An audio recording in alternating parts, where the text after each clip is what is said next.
And a welcome here to Wake Up Call with Dan Tortora, where sports truly meets that thing called life. We appreciate you being here Monday through Friday between 9 a.m. and 11 a.m. Eastern Time. Appreciate your patience here this morning. Once again, for those of you knowing why the goatee is 3/4 ungoat, I can't tell you. But someday I can. But right now I can't. So if you're wondering, Dan, is this your thing? Are you going stash? No, it was something that had to be done, and we'll discuss it at a later date. But it's kind of growing on me a little bit, literally and figuratively. So with that being said, inside the Great Lakes Honda City Studios, Great Lakes Honda City coming to you on 7140 Henry Clay Boulevard in Liverpool, New York. They are open for sales and service Monday through Saturday. Go and see them. Let them know that DT sent you their way. And, of course, they allow you the opportunity to get a sneak peek of all of their inventory by going to GreatLakesHondaCity.com. So make sure you do that here this morning while you sit and watch the broadcast and listen to the broadcast as well. Jam-packed show coming up for you up and down the East Coast, the Midwest, the West Coast, and all around the globe as Wake Up Call comes to you on YouTube.com/WakeUpCallDT, Facebook.com/WakeUpCallDT, and on wakeupcalldt.podbean.com. So however you're tuning into the show, we thank you so much for being with us on Wake Up Call with Dan Tortora, where sports truly meets that thing called life. Peter the Jizzle Jag or Twizzle, he's going to be joining me here in just a moment. But before he joins us, I am set to give you what we always give you on a Thursday morning to start off the broadcast, which is our Player of the Week for both Central and Upstate New York high schools, as well as Syracuse Football during their season. So the Myers Creek Player of the Week, proudly presented to you exclusively by Myers Creek, with locations in Cazenovia and Syracuse Inner Harbor. Here's a fun fact. Not only are we bringing you the Player of the Week presented by Myers Creek, but I will be at both Myers Creeks over the next 2 days. Tonight, I will be on 33 Rippleton Road in Cazenovia celebrating Hall of Famer Brittany Brigandy, who is also a native to Central and Upstate New York. Brittany will be joining me on site, on location, in the tap room on 33 Rippleton Road in Cazenovia at Myers Creek.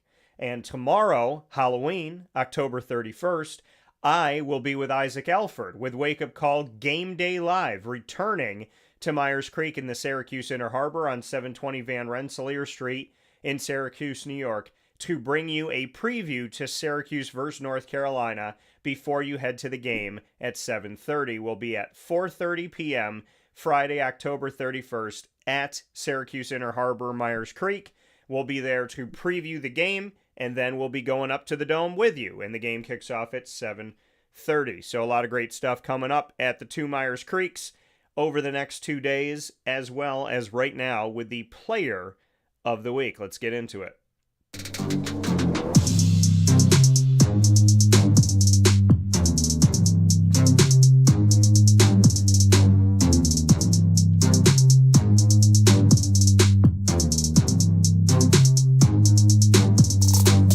My Player of the Week for Central and Upstate New York high schools this week, proudly presented by Myers Creek, is my guy Jack Dutter. What's he doing? Getting it done.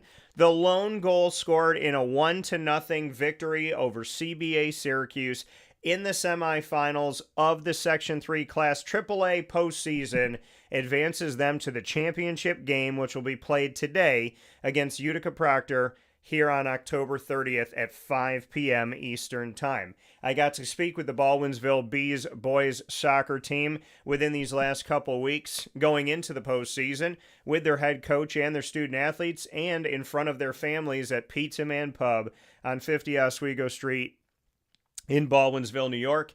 And many of his teammates, the captains, mentioned Jack Dutter. Well, now I'm mentioning Jack Dutter, as he scored the only goal in the game inside of the semifinal matchup round with CBA to help his team advance in a close quarters contest into the championship game. They have an opportunity to win sectionals once again, and that opportunity will essentially begin against Utica Proctor on October 30th, today at 5 p.m. Shout out to Jack Dutter for getting that ball in the net to secure a 1-0 victory over CBA Syracuse to make sure the Bees keep buzzing on to the championship. Our Central and Upstate New York High School Player of the Week, proudly presented by Myers Creek, Jack, say it with me now, Dutter. Congratulations, Jack, and God bless to you and your family.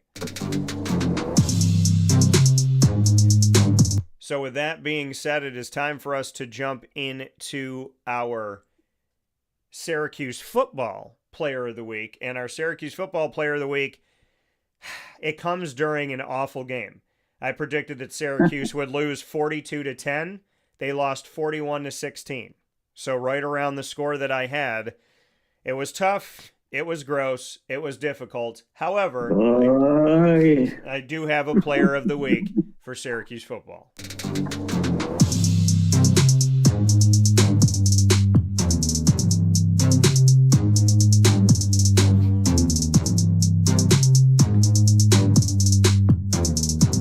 My Syracuse Football Player of the Week, proudly presented by Myers Creek, up against Georgia Tech, Yasin Willis, who needs to get the ball more. I'm going to keep saying it till it happens. Syracuse Orange running back, 10 carries for 76 yards, 7.6 yards a carry. Why you don't give the man that ball? 7.6 yards a carry, and he only carried that ball 10 times. Should be carrying that ball 25 times, especially how this offense is not moving. That includes a 41-yard run that Yasin Willis had on the first play for Syracuse against Georgia Tech on the road in Atlanta, Georgia, in Bobby Dodd Stadium. Getting that work in. Yasin Willis on the first play. Georgia Tech had the ball first. They fumbled. Syracuse recovered. And on the first Syracuse play at Georgia Tech in this past game, Yasin Willis went 41 yards from his 42-yard, from Georgia Tech's 42-yard line to the 1-yard line. He brought him all the way to the 1, all the way to the goal, and about to score. And Syracuse's woes happen in this game, and whoa, did they happen on this drive, as he brings them on the first play to the 1-yard line. And what does Syracuse do with that? They get 2 penalties on them and a sack on Ricky Collins Jr., which pushes them back from the 1-yard line. So this drive will end with a 27-yard field goal by Trip Woody to give the team a 3-0 lead at the time when it should have been a touchdown. Nothing wrong with Yasin Willis here. He's working hard. He's doing his thing. I give him credit. I give him respect. And I'd love to see them give him the ball more. Shout out to Yasin Willis, our Syracuse Football Player of the Week, proudly presented by Myers Creek. Go and visit them on 33 Rippleton Road in Cazenovia out in the country, and right by the Dome in the Syracuse Inner Harbor on 720 Van Rensselaer Street in Syracuse, New York. Yasin Willis, in a tough game, not a great ending, 41-16 Georgia Tech over Syracuse, but Yasin Willis started them out with a lot of positive momentum. So, congrats to him, and God bless to him and his family. With that being said, here on Wake Up Call with Dan Tortora, where sports meets life, those are your Players of the Week, proudly presented by Myers Creek, where I will be tonight and tomorrow. Tonight in Cazenovia, 7 p.m. October 30th, and then Syracuse Inner Harbor tomorrow, October 31st at 4:30 p.m. So make sure you come see me in both locations, and let's have some fun today. Speaking of seeing, who's picture in picture with me? P to the Jizzle, J. Edgar Twizzle, the Goso, the grand old smooth one, the man, the myth, the legend, the PJ, Papa Joe, and the guy that the Dodgers called last night and said, "Can you hit for us?" Papa Joe, how are we doing today? Good. I do admit that I can hit better than these guys. Jeez. Beautiful. So, PJ, I got to say this to you. Last night, I was ready to do this. In the 9th inning, I had it all set up, and as soon as they won the game, I sent it. And that post that I sent that I wanted to share with you here this morning, it said something about that pitcher for the Toronto Blue Jays. And that thing that I put out there for their pitcher that went buck wild, his name is Trey Yasevich. So I said, he's in parentheses, Y-E, he's a savage. He went out in this game, 7 innings pitched, 12 strikeouts, 0 walks, 3 hits, 1 run, 1 error, 1 home run in Game 5 of the 2025 World Series on the road, visiting the Los Angeles Dodgers. Toronto Blue Jays heading home up 3-2 with now 2 opportunities to win the title after this 6-1 victory. This is what I said was best case scenario. If you get 1, you know you're coming home for at least 1, but if they got 2, then they know that they're coming home with 2 chances to win. Toronto knows, hey, if we win in Game 6, it's over. But if we don't win in Game 6, it's not over for us. We still have a Game 7. So they know that they got 2 opportunities to win this thing in Toronto, Ontario, Canada. And the Savage got it done. PJ, what do you think about last night? Kid was hot, boy. Kid, a couple of days ago when he was pitching, he looked really good for a 23-year-old. He's very composed. I noticed he ran right up the minor leagues from A ball, the higher A ball, the AA to AAA, and to the Toronto. So he's really very polished for being so young. And man, that kid's got a nasty splitter. I mean, that thing drops off the table like a 12-6 curveball. Nasty, nasty, nasty. And he gets a lot of guys chasing that pitch. I thought it was. I really want to see a good series, and I guess I'm not looking at a good series because the Dodgers aren't hitting. They come in with this braggadocio, they're this or that, they're this or that. They got the best pitching, everything. Well, the pitching is holding up fairly well, but the hitting is not. They can't hit. They can't do anything. Mookie Betts is 3 for 23, folks, with no extra base hits, no RBIs, and no runs scored. Now, this is a former MVP with the Red Sox. Can't do that, Mookie. Can't do that.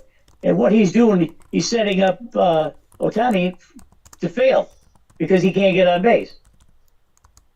So, yeah, it was a good game last night. However, I do have to say something. Yeah. This is sort of a mini rant, but it's because I know what I'm saying and I know what I'm looking at. The night before, when Ohtani was pitching, and he was going along, he didn't have his best stuff, but he got so many pitches that the ball darts all over the place, and the Dodgers are chasing it, even though he didn't have his good stuff. He got through the 6th inning. The night before, everyone played 18 innings, and I'm sure they're absolutely exhausted. Yeah. You got to give kudos to the Dodgers catcher, 18. He caught all 18 innings, and he caught every one of the relief pitchers. Now, Ohtani was through the 6th inning, and I'm looking at him saying, kid's tired. I told Mary, I said, they got to take this kid out. You can't bring him again. He's spent. Yeah. So I criticize Dave Roberts. Dave Roberts is a really good baseball man, but for some reason, he didn't see what I saw and made a majority of people out there. Yeah. You can't run this kid. You can't ride this kid every single pitch and every single day. It doesn't work that way. Now, I criticize Roberts because he didn't take, at the end of the 6th inning, he did not take Ohtani out. But what happens? Ohtani comes up, pitches. The first 2 guys, one guy got a walk, that guy got a hit. There's been a first and second, no outs. So what does Roberts have to do now? You got to take the kid out. Dave, you didn't need to do that because he didn't need to come out for the 7th inning. Dave, you should have kept him on the bench, rested him for his next at bat. Yeah. You got a bunch of relievers coming in. They didn't do the job either. So, Dave Roberts, that game is on you. And frankly, this series could be on you. If you lose this series, we're going to come back to that game and it's going to point to you. You did not do your job right.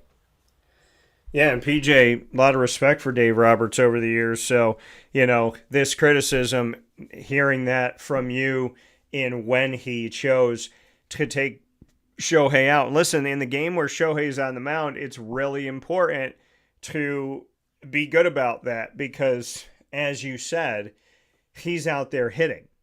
He's one human being, even though I think he's an alien. And we've proven, he's proven that he can handle all this stuff. He's proven he can handle the weight of being on the mound and being at bat. But like you said, if you take him off the mound a little bit sooner, maybe you protect yourself there against the Blue Jays finally getting some opportunity, some hits and whatnot off of him. But then you allow him to rest a little bit so that he can try and end this game and it doesn't go 18 innings. I mean, folks, there's 9 innings in a game. So essentially, in Game 4, they played 2 games in Game 4. And so here's me. I was working late. I had obviously my show during the day, and then I had an event at night. And I said, okay, I'm going to go home and I'm going to watch this. I'm going to go home, I'm going to sit down, and I'm going to turn it on. And I thought the game was over. I said, I'm coming in too late, and I'm not going to get to see it because I didn't get done with my work until after 11. So I said, all right, well, I don't know what I'm going to be able to see, if I'm going to be able to see anything. I turn it on, and I'm watching multiple innings at this point. It was the 12th inning. I stayed up. I kept watching. I watched to the 17th inning, but I had to get up for my show the next day, and I had, more events and things that I had to do for work. So I'm sitting here saying to myself, I'm getting over not feeling well with my sinuses. I can't stay up any longer. It was past 2 o'clock in the morning. It was the 17th inning. So I go to bed, and little did I know, all I had to do was go to bed in order for the series to end, because I went to bed in the 17th inning and it ended in the 18th inning. So if I stayed up a little bit longer until 3 o'clock in the morning, I would have seen it, but I couldn't justify my body staying up until 3 the way that I felt these last couple weeks. So I wanted to get some sleep and get healthy and get better. And that 18 inning game was nuts. The Blue Jays couldn't get anything done in those extra innings, which was sad to see. And, the Dodgers eventually got it. Somebody was going to get it. Somebody was going to make it happen. And the Dodgers made it happen in that game. But think about that, PJ. Think about what happened. Toronto left Canada tied 1-1.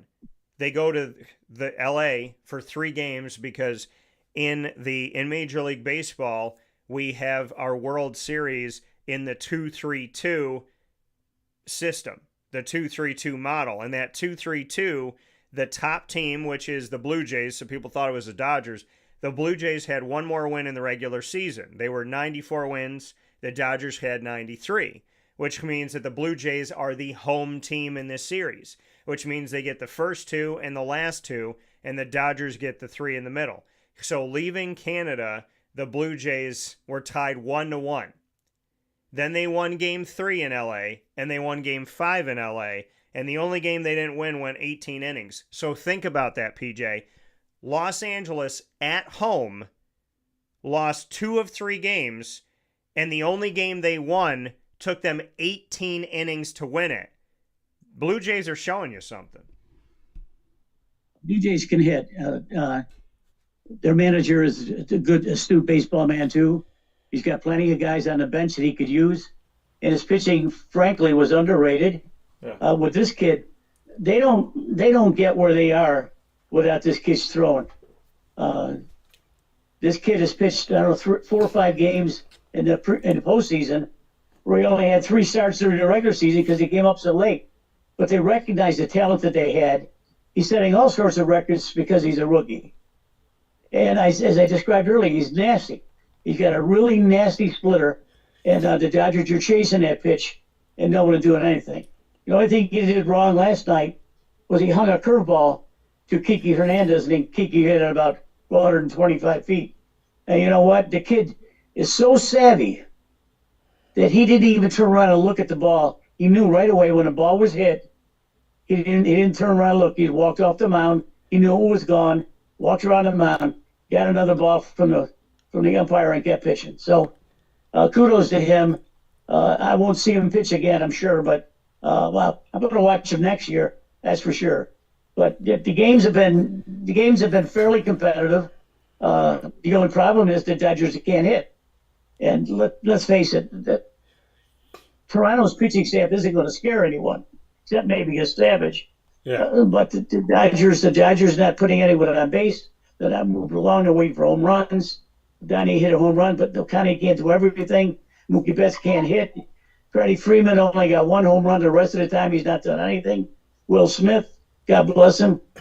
That's in 18 innings and still being able to play ball the next day, and the next day, and the next day, and the next day.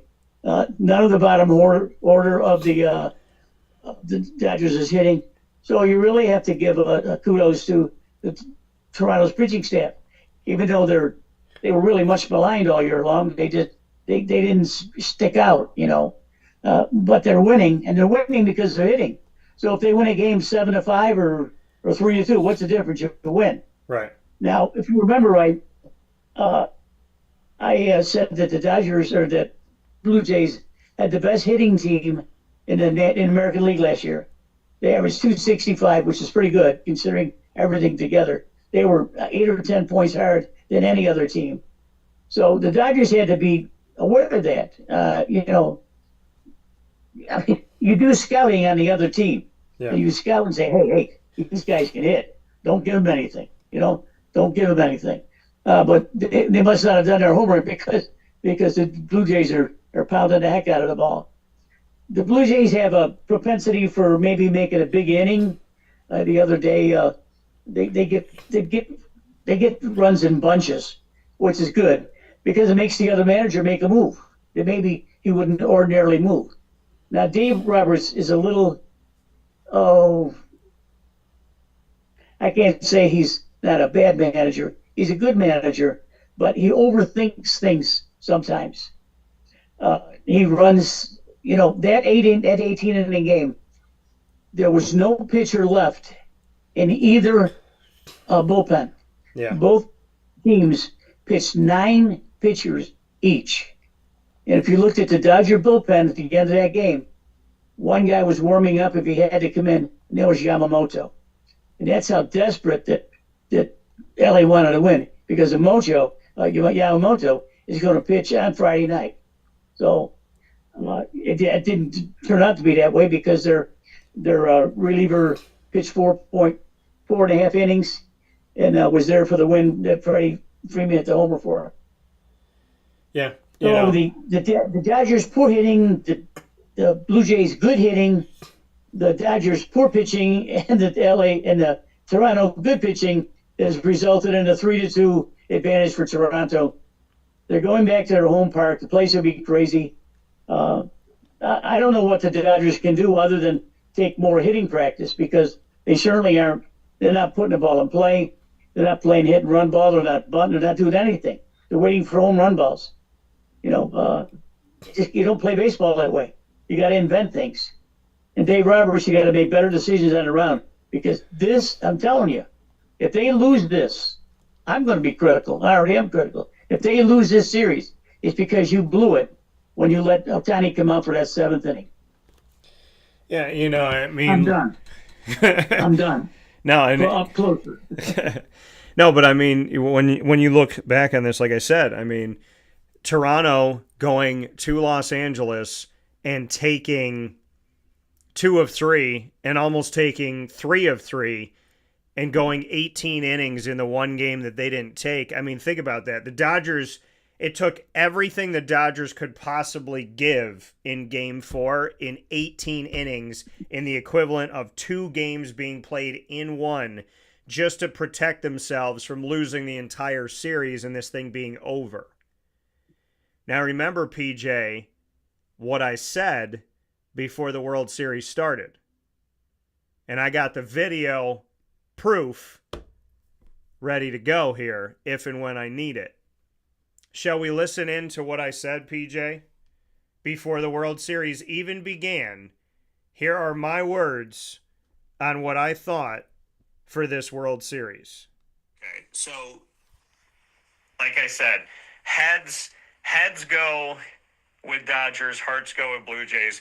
Murph said Dodgers in 6. You know what? I don't care if I'm wrong. I've had enough predictions right in my life. I'm saying Blue Jays in 7. I'm 40 years old. Love it. It was my first team that I ever watched.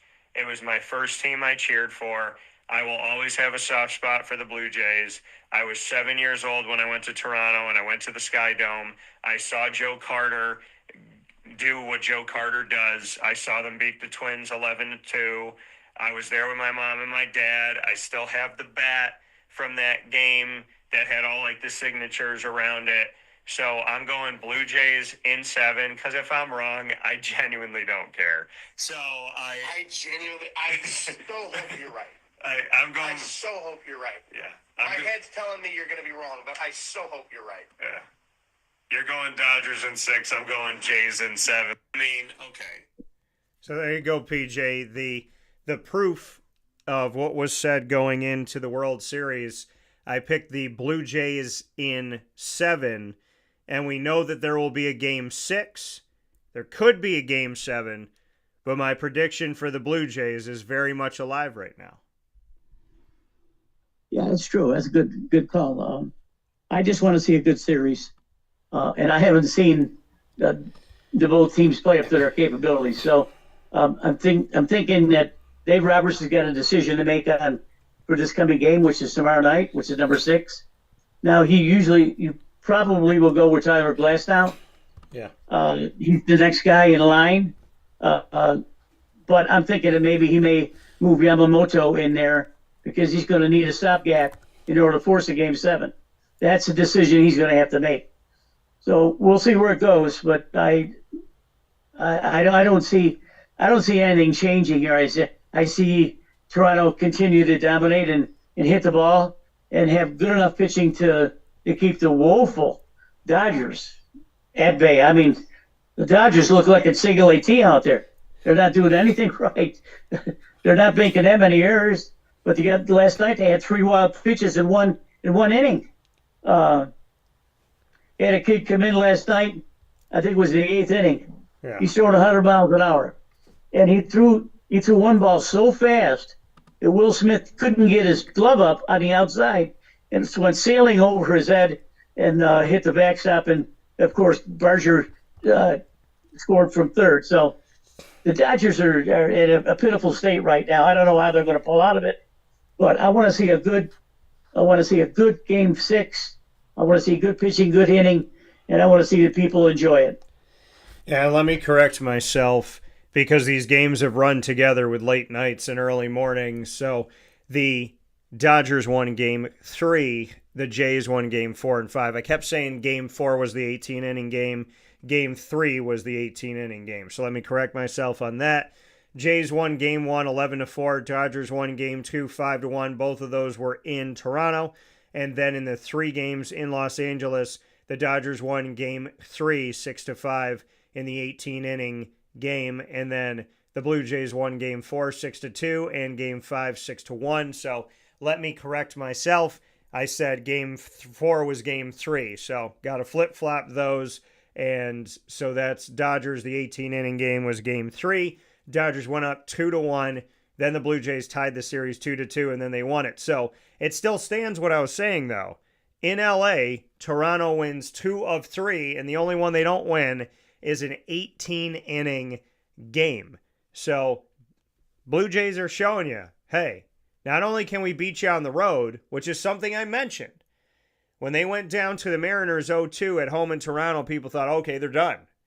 Then they went into Seattle and they won on the road, and eventually they won the series in 7. Toronto knows how to win on the road. They've shown that they can win on the road. They showed that being away from home does not faze them. And going to LA for 3 games in the middle to win 2 of those 3, and the only one you lose, you're not blown out. You're not shut out. It took the other team 2 games to beat you in 1 game. 18 innings to beat you in a 9-inning game. It takes 18 innings for Toronto to not win all 3. So, crazy how well the Blue Jays played in LA. Now they have not 1, but 2 shots. As they're up 3-2, if they win Game 6, it's over. If they lose Game 6, they have Game 7. And Toronto will be home for both at the Rogers Center, where I was just a few years ago watching the Blue Jays face off against the Diamondbacks.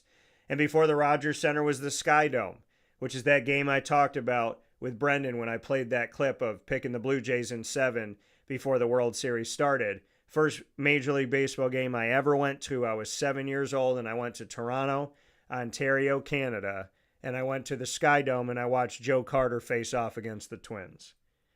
So, and that was 11-2. Ironic, right? Because the Blue Jays have been known to score 10 or more runs in this postseason, and they scored 10 or more in that regular season game that I went to go see. So, Blue Jays, it's theirs in their hands right now, one step away. The Dodgers got to win 2 on the road. So, we'll see what happens, but my Game 7 Blue Jays winning it all is still very much alive in that prediction, and these teams definitely have made this a very fun World Series. It all comes down to Toronto, and those games will restart. We'll get back into the series, Game 6 on Halloween at 8 p.m. Eastern Time, Friday, October 31st in Toronto, Ontario, Canada. And if needed, Game 7, Saturday, November 1st on All Saints Day at 8 p.m. Eastern Time, also in Toronto. Everything's on Fox, so we look forward to seeing you there. And after that series was tied 3-2, the Jays took a 3-2 lead. And so with it tied 2-2, they take that 3-2 advantage last night. They move forward with one more game to win. The Dodgers have to find a way to win 2. We'll see what happens in Toronto, but I'm very excited for the continuation of this series. As I said going into it, you got the $1 billion budget with the Dodgers. You've got the Yamamotos and the Sasakis and the Shohei Ohtanis and the Freddie Freemans and the Mookie Betts and so on and so forth. But you also have Shane Bieber that came in before the trade deadline. You got some good pitching with Toronto. You saw it with Trey Yasevich yesterday. We've seen it continue on through their rotation, their closer, the work that they've put in. And on top of that, you've seen that they do have bats as well. Vlad Guerrero Jr. is the bat that many people know, but other bats have shown up at different times. And the Toronto Blue Jays, like I said, we know the Dodgers for hitting and pitching. But don't forget that the Blue Jays also have some hitting and pitching on their end. I said it going in. It's proven itself up to this point, and we'll see where we go from here as the Bo Bichette's of the world and the Kirks and the Vlad Guerrero Jr.'s and the Dalton Varsho, who used to be a Arizona Diamondback. When we see these guys go to work and do their thing. And by the way, Hoffman, as the closer, man, he didn't let them have much near anything. 1 hit, 2 Ks to send them home. That bottom of the 9th was quick in LA, and Hoffman made sure of it. So we go to Game 6. Toronto's up 3-2, and it all gets back in on the diamond on Halloween. We'll take a step aside for a fast break. When PJ and I come back, we got a lot of things to woof about. We're going to be woofing about coaches. We're going to be woofing about rankings. And we'll talk about how Week 9 went in college football. How did we do?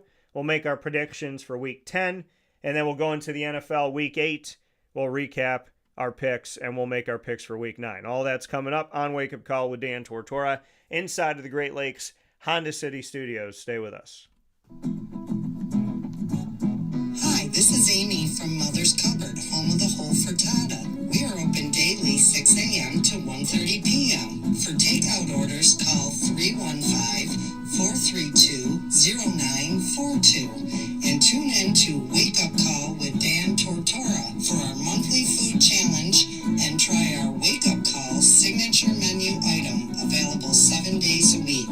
Here at Mother's Cupboard, we are Central New York, and it's our honor to serve you. Ma and Pa's Kettle Corn and Popcorn Factory remind us that every day is worth celebrating at 201 7th North Street in Liverpool, New York. Open Monday through Saturday in-store and always online at maandpaspopcorn.com. Serving our Central New York community and beyond, order anywhere, anytime at maandpaspopcorn.com. Stop in to get a tin at Ma and Pa's on 201 7th North Street in Liverpool, New York to get your half-price refills for the rest of your life. Come to Ma and Pa's for your holiday gift giving for family, friends, employees, and clients. And remember, for fundraising and events, to call 315-450-6272. That's 315-450-6272. Ma and Pa's Kettle Corn and Popcorn Factory. How corny are you? This is Jimmer Sikowski, owner-operator of Chick-fil-A Cicero, 7916 Brewerton Road in Cicero, right in front of the Home Depot.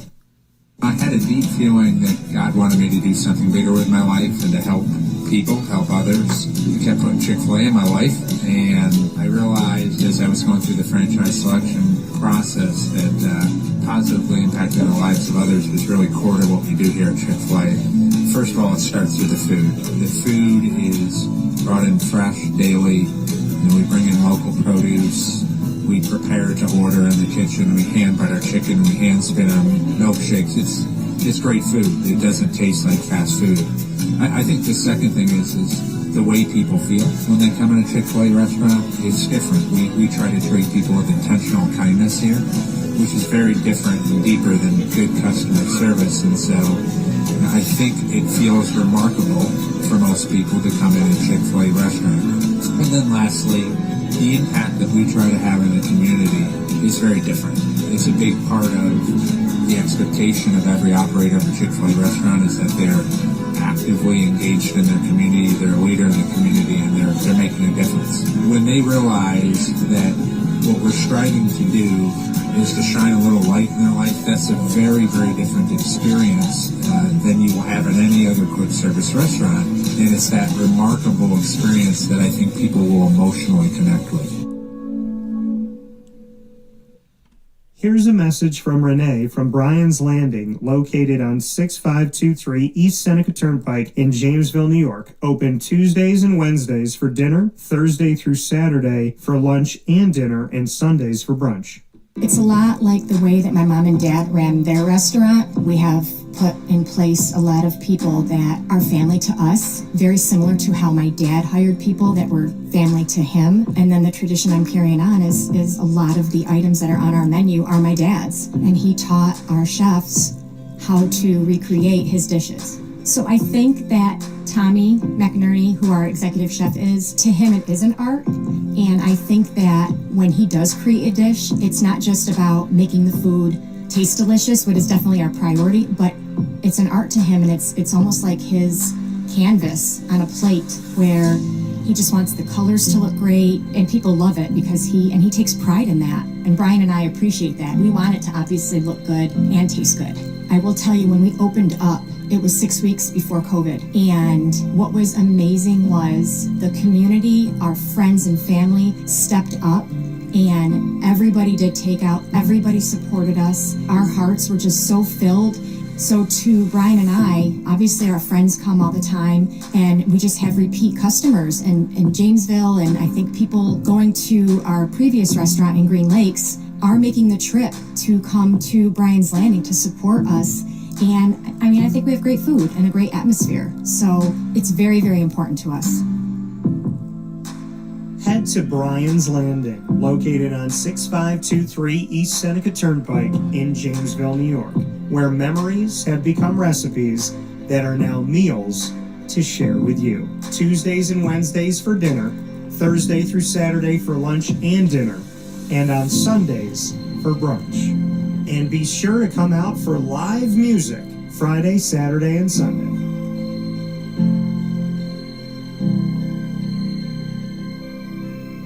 Life gets busy, and sometimes that means us running around. So K9 Camp Dog Daycare offers you an opportunity to give your dog a place to stay while you take care of what you need to throughout the day. K9 Camp Dog Daycare is located on 228 Old Bridge Street in East Syracuse, New York. You can see it from the highway, and it's just off of Erie Boulevard across from BJ's Wholesale Club.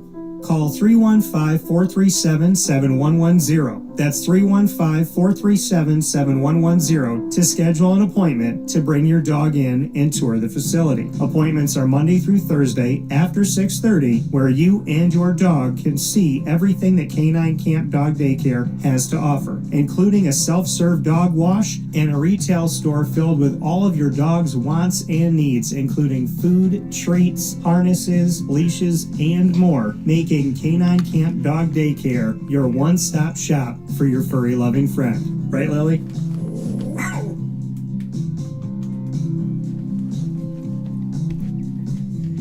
And a welcome back here to Wake Up Call with Dan Tortora. We're truly that thing called life.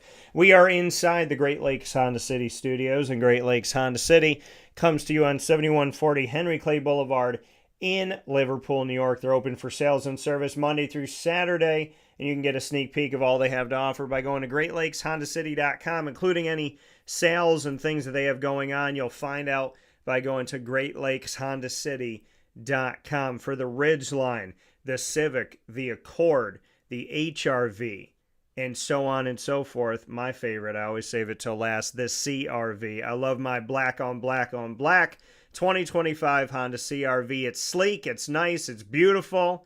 I just got her washed, and she looked good. So make sure you go out to Honda today and find something that not only looks good, but helps you when you are on the road when it comes to gas mileage. And I know this personally when it comes to protection, as my Honda, arguably the way that the Honda CRV was built and, and just the frame that it had, arguably saved my life on the 99 Honda. So thank you to Honda for being so much more than simply a vehicle. Go to Great Lakes Honda City today. With that being said, PJ and I talking about college football. Let's woof about a few things, PJ. We look at what's happening now, and the last time that you and I spoke, well, another coach got added to the fray here of those that have been fired. And as we look at what's gone on so far with the coaching carousel, let's take a look at how things are right now as people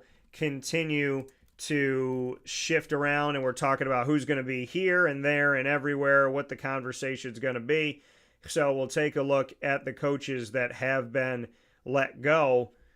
And you and I spoke about Billy Napier in Florida. Well, there's another guy who's now no longer with his team, and that is Brian Kelly.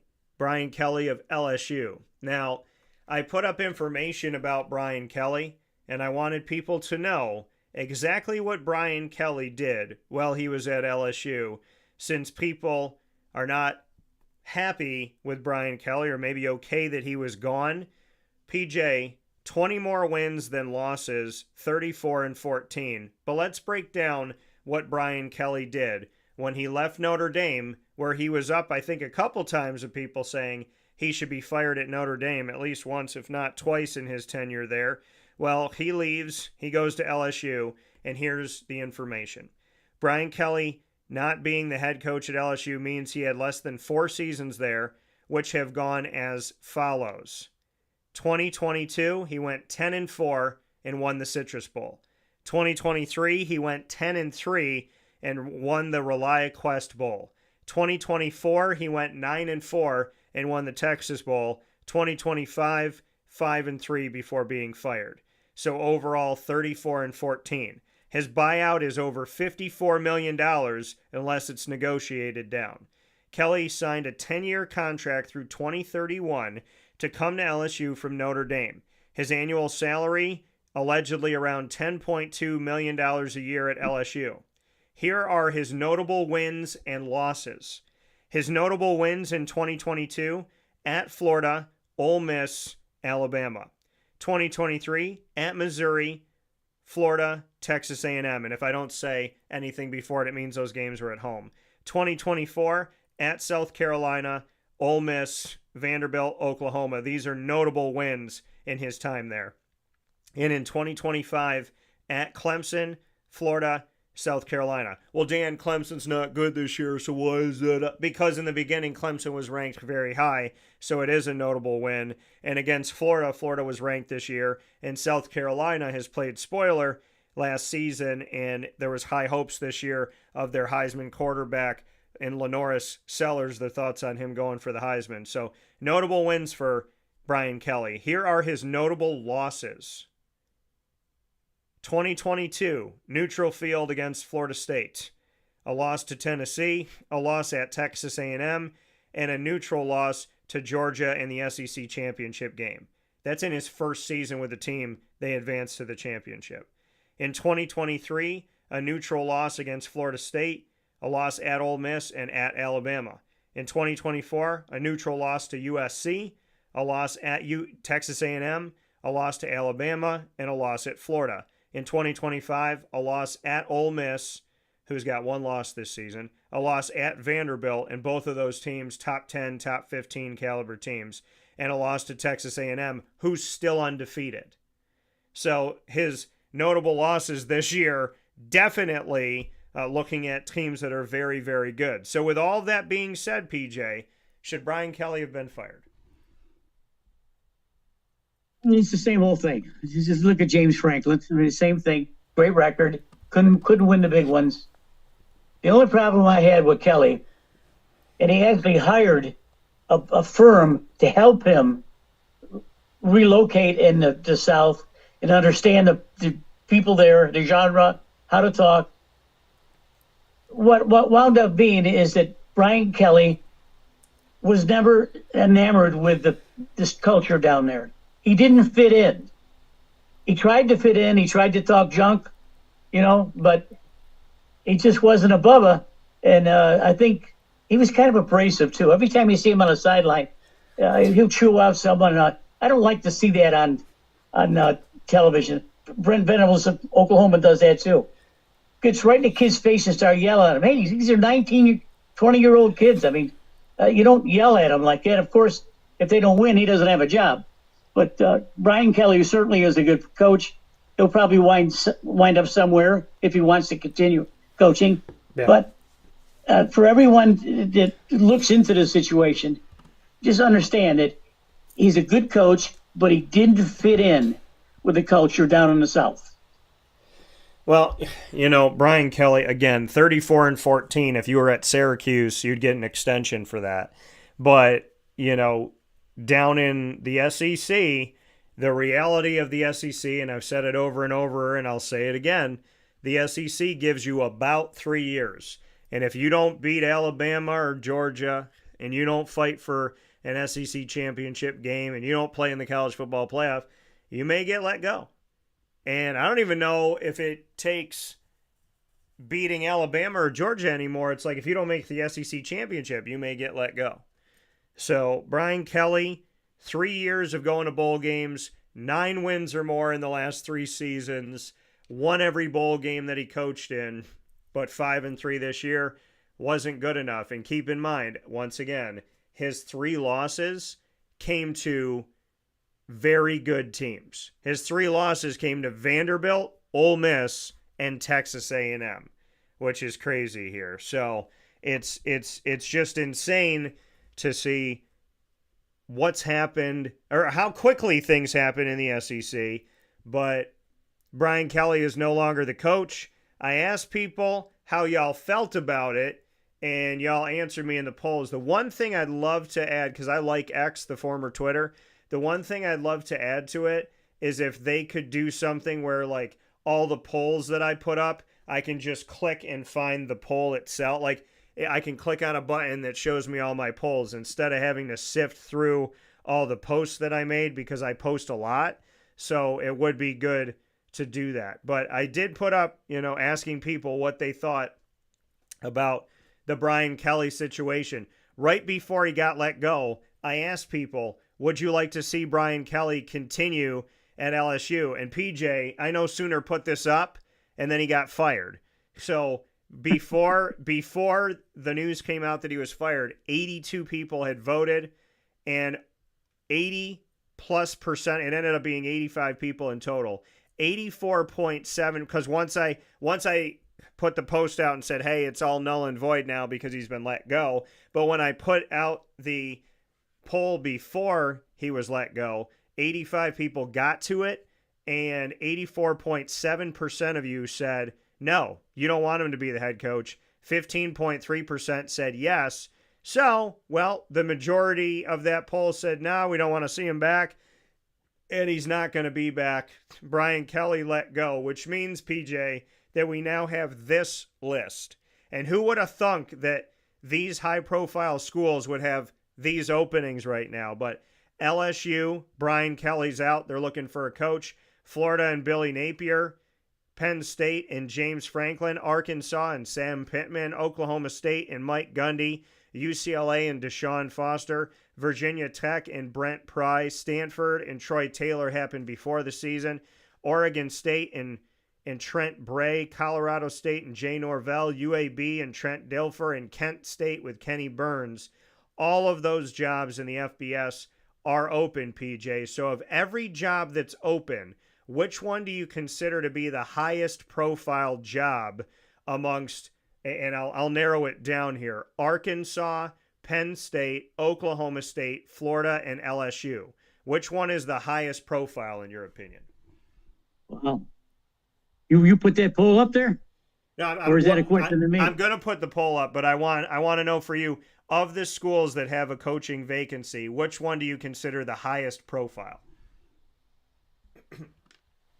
Well, of course, I'm going to say Florida. There's a little sidelight here to everything you're talking about. Oh, big O, Coach O at Ogeron wants to come back to LSU. He put it out last night on the wires, and I'm not sure they're going to entertain that, but Coach O did a heck of a job also there, too. Why are these coaches being fired in the middle of the year? What possible good effect could that have for Penn State, Florida, Arkansas, LSU? What good does it do to get rid of a coach in the middle of the year? You're messing with the kids. You're messing with their parents. They don't know what they're going to do. The way these kids move all over the place now, what's the advantage to that? So the whole staff at the university has to keep things together to keep the recruiting class there, to keep the kids from transferring out. I don't get it. I mean, maybe Coach Kelly wasn't the best coach. He wasn't a bad coach, certainly. He just wasn't endeared enough to the culture down there. That's all I'm going to say about that. But when you're talking about national platforms, you have to say that Florida and LSU are the two. Maybe not Penn State. Penn State is not in that class. Franklin won, but he didn't win it big enough. When you win the big ones, then you can be talked in that class. Billy Napier did not win enough games from the big guys. And LSU, Brian Kelly, won as much as you can, I guess, without. I don't understand why they got rid of Kelly, but again, maybe wait till the end of the year. But those two polls, I think, are those two ones, Daniel, I think, are the closest ones that we can come to that the fans can appreciate. Maybe not what you don't like about the SEC. Like you said earlier, you don't have a lot of patience down there. I think you used the 3-year scenario. Yeah. If you're not winning in 3 years, you're going to be out the door. Billy Napier proved that, certainly, and he's in his 4th year. And Coach Kelly certainly had a winning percentage, but there's not a lot of patience shown in the South, Daniel. No. Now you got Texas A&M, Oklahoma, and Texas in the SEC. Now what are you going to do? You didn't want to play these guys, but you're stuck playing these guys. Yeah. And the Texas A&M team I saw against LSU, man, they are scary. I'd put them up against anyone right now in any poll, even Ohio State. Yeah. Those kids were fast. That's all I can say. Yeah, and the poll is up. So of the college football head coaching vacancies in the FBS, which one do you consider the highest profile job? And your choices, Florida, Penn State, LSU, Oklahoma State. I can only put up 4 choices. So I put in the body of this if you're voting for another school vacancy, reply with that school if you think they're a higher profile. Because obviously Arkansas is still in it. There's other schools, UCLA.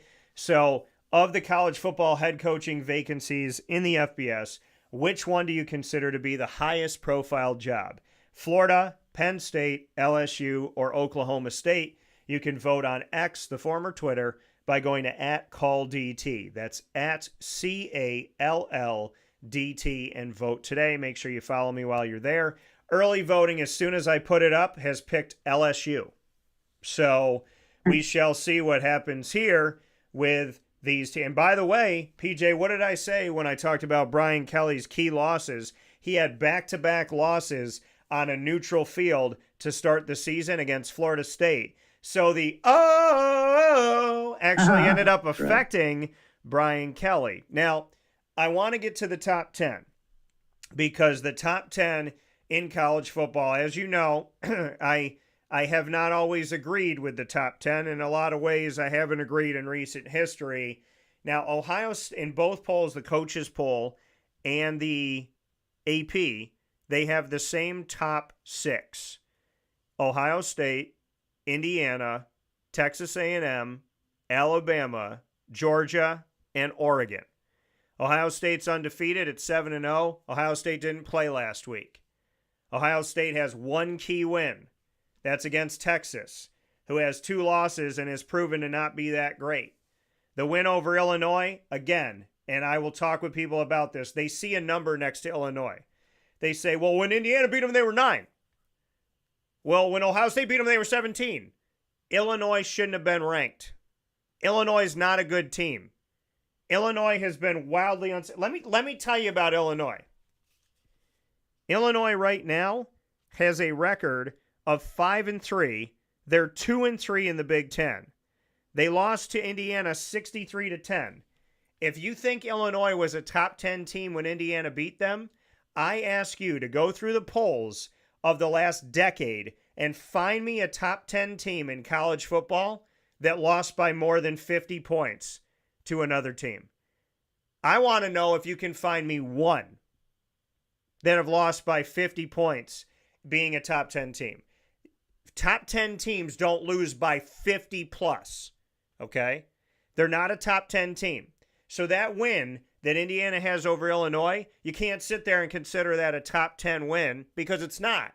That team in Illinois was put at number 9 when they beat 3 unranked teams. They had no business being in the top 10. They got the Big Ten advantage, the Big Ten stamp of approval, and they rose up the polls, and they shouldn't have. So when people fight with me about Illinois and that that's a good win for Indiana and Ohio State, it's not. It's not a good win for Indiana and Ohio State because they're not a good team. They're not a top 10 team, and they're not a top 20 team, and speaking of Illinois. Now, PJ, I caught some flack when I said that Indiana isn't one of the top 2 teams in the country. I've gotten over 500 messages on Facebook and maybe close to this point 10,000 people involved. Indiana fans are mad at me, but I'm going to tell you what I did in my research. Indiana is 8-0. They're 5-0 in the Big Ten at the time we're talking. Here's the schedule that Indiana has played in order. They played Old Dominion. They beat Old Dominion by 13 points. Old Dominion is 5-3. They're 2-2 in the Sun Belt. And they're unranked. And they've been unranked. They beat Kennesaw State, who's unranked. And going into this past week, 5-2, 3-0 in Conference USA.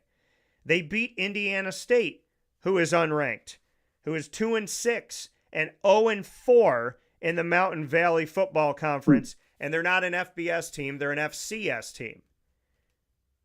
What do those 3 wins in non-conference play say about Indiana? It says they play an easy schedule.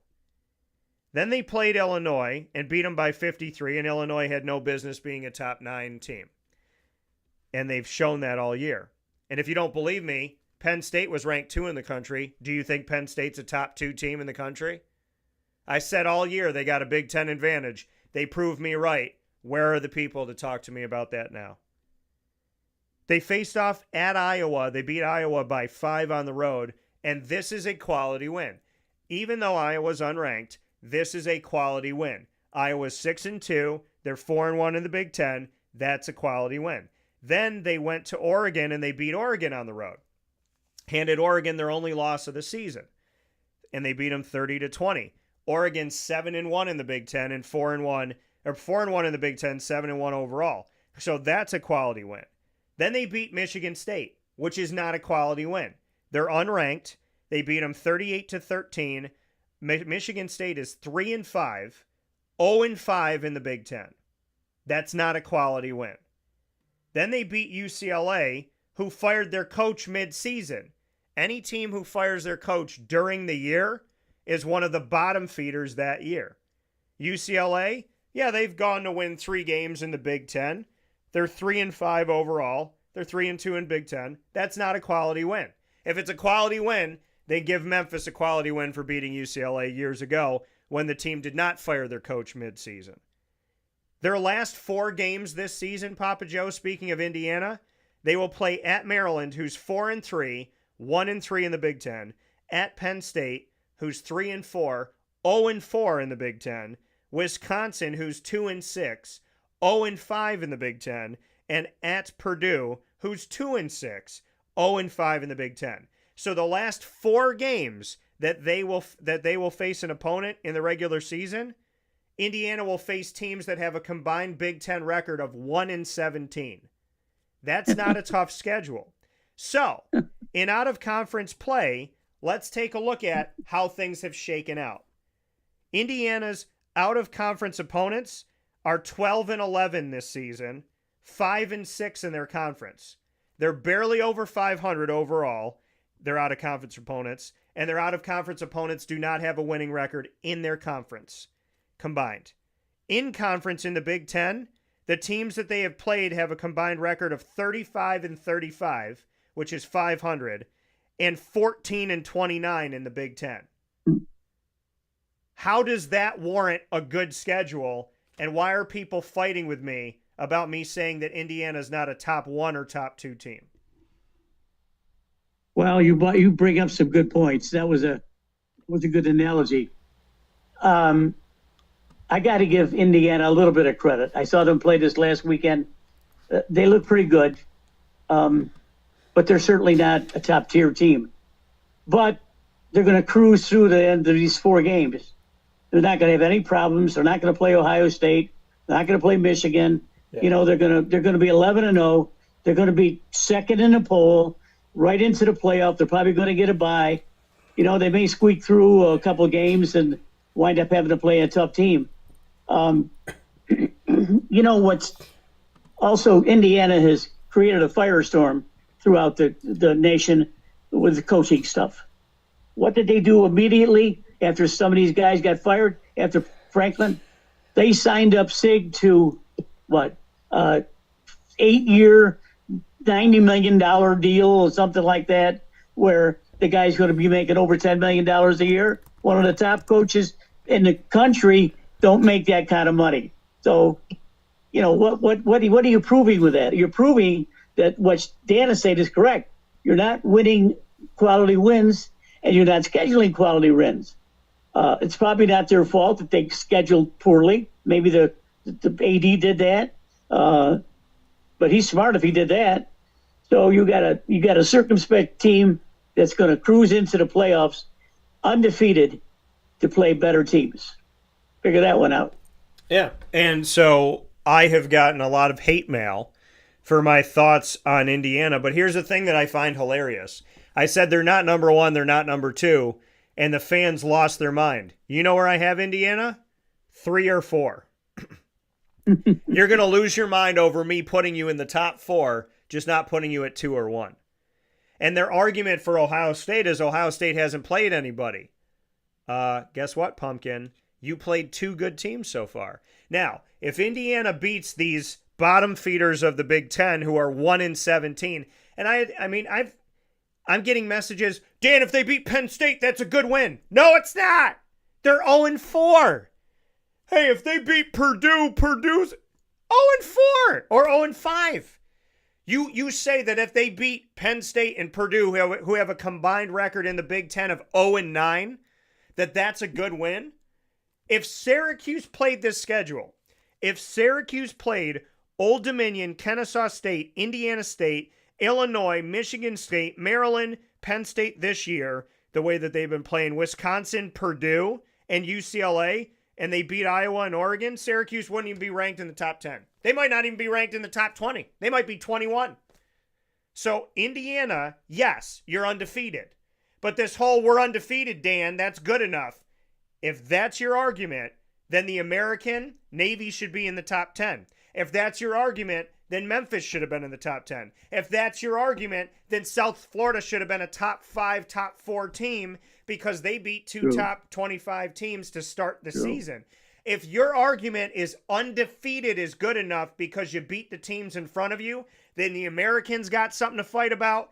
You got Coastal Carolina in the Sun Belt of a few years ago that has something to fight about. You got other teams around the country that can beef with you. UCF inside of the American years ago, then they should have been in the top 2. If your argument is we beat the teams in front of us,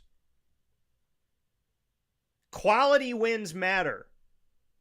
Okay, and I gave the example of college basketball.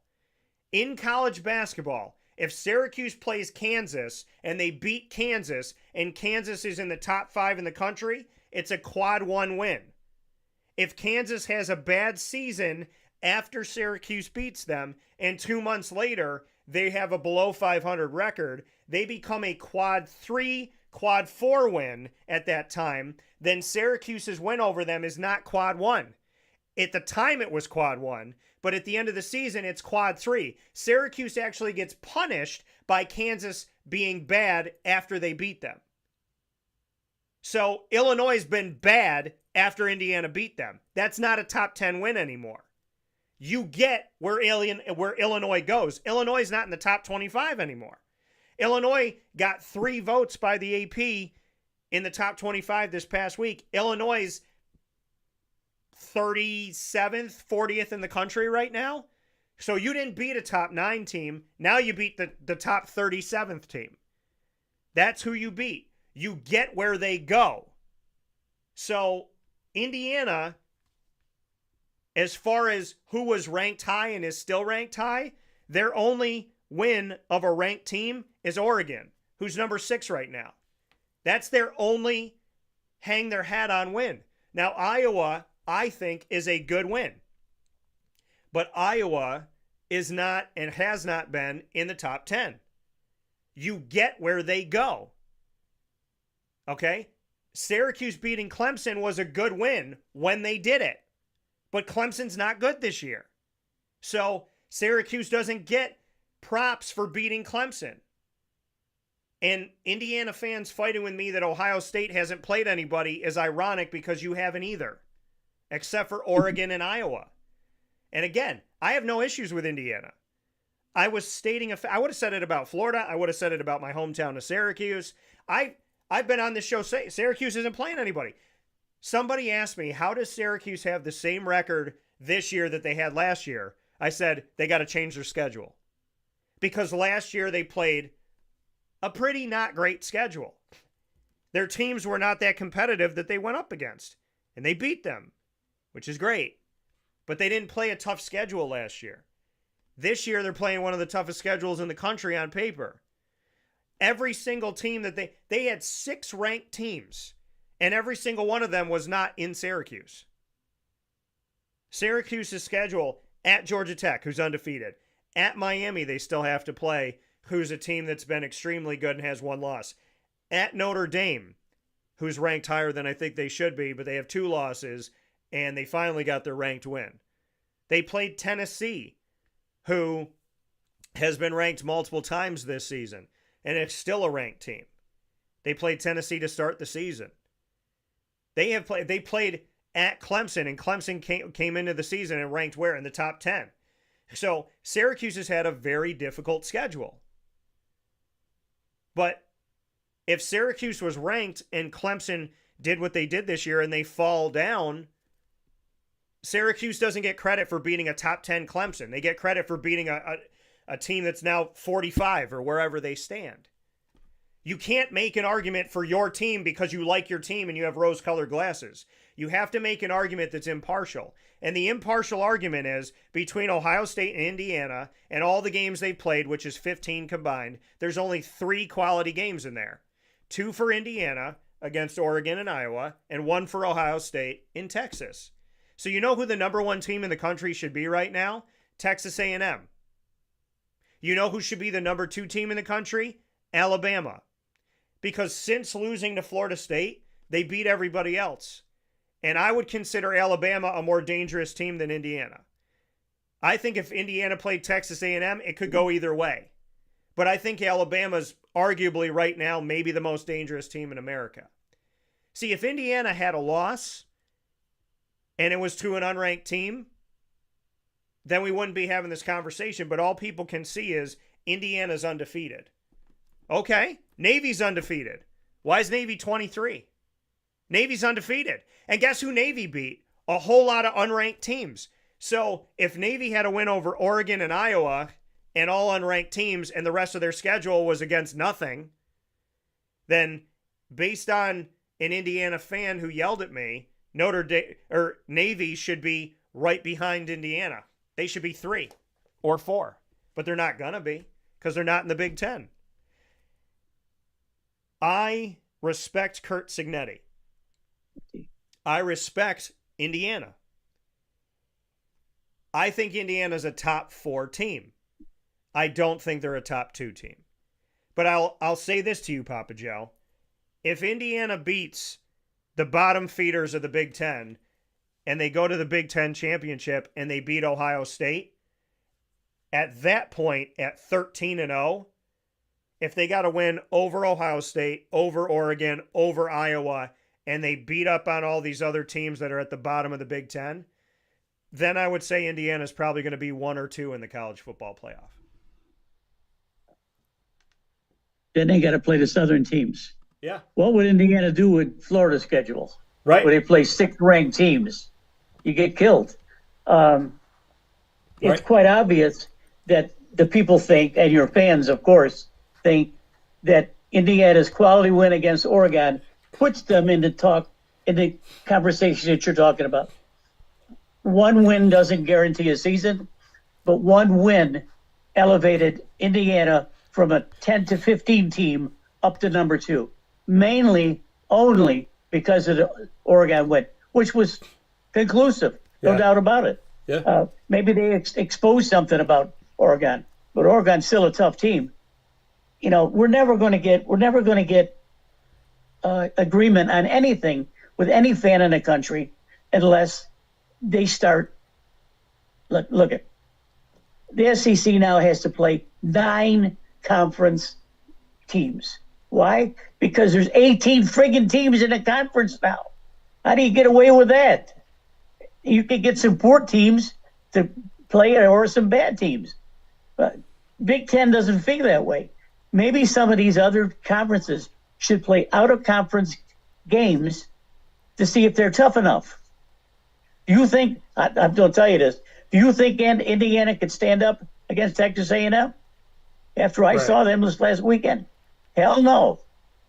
And Texas A&M is nasty, and they're fast. You know the way I like fast teams. You got to play fast. They play fast, and they are fast. So I'm not sure Indiana's in that conversation. But it's going to be interesting later on when we get into the tournament how they're going to match up against some of the other teams. And they are, let's frankly, they will be undefeated when they get into the playoffs, right? Yeah. They should be undefeated, but they will be undefeated. We just got another message from a fan who's talking about my credibility in 21 years of broadcasting.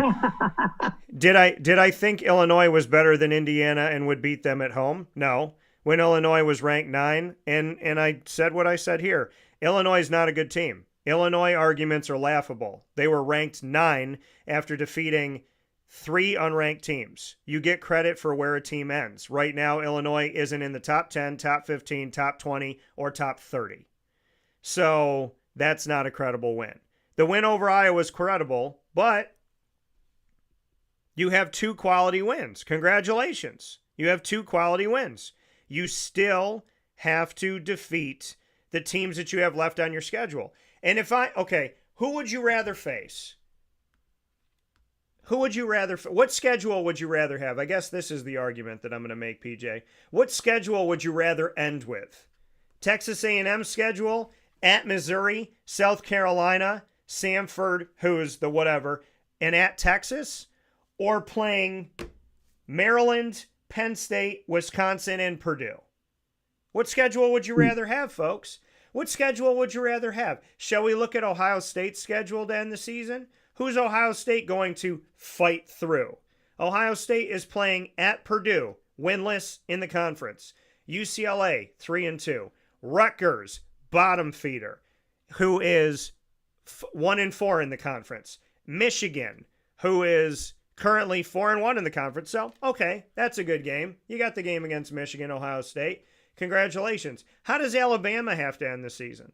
Alabama plays LSU, Oklahoma, Eastern Illinois, which is their whatever cupcake game, second to last game of the season, and they have to play Auburn, who plays spoiler.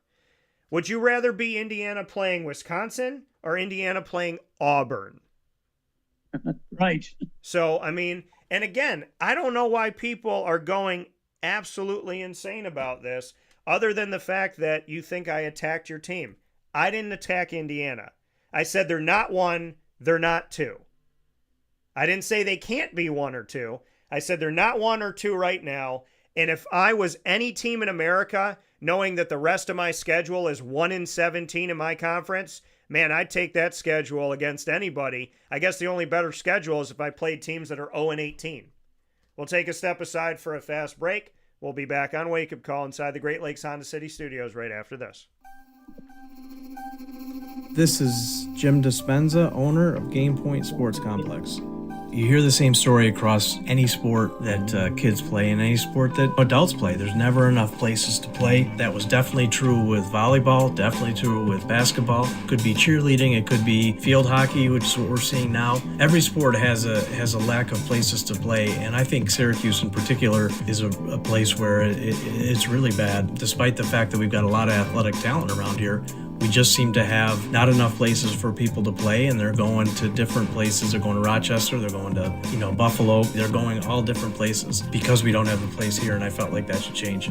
This was a long project from planning all the way through execution to opening doors. A lot of work went into it, obviously, a lot of money, a lot of resources, and the dream always was kids being in the gym, having a good time. And I've always felt like sports is the most unfiltered joy that you can observe with people that people can experience, because it is fun, it is a sense of accomplishment, it's all of that wrapped into one thing. And so watching kids going up and down the court with big smiles on their faces has been just amazing, an amazing experience. I'm looking forward to years to come of that same thing. We've taken the time to invest in multiple sports, and then what we're finding is the mere fact that we have a large, clean, well-lit space has opened a lot more doors for us beyond basketball, volleyball, pickleball. Now we're having some interest from cheerleading. We've got girls field hockey coming in. And then also there's quite a bit of room for spectators. We've got bleachers, we've got benches, we've got a concession lounge where people can get food and drinks. We're going to have multiple sports going at the same time, using every square inch of this place for what it was conceived for, which is basically people to come in, have a good time in the sport that they prefer.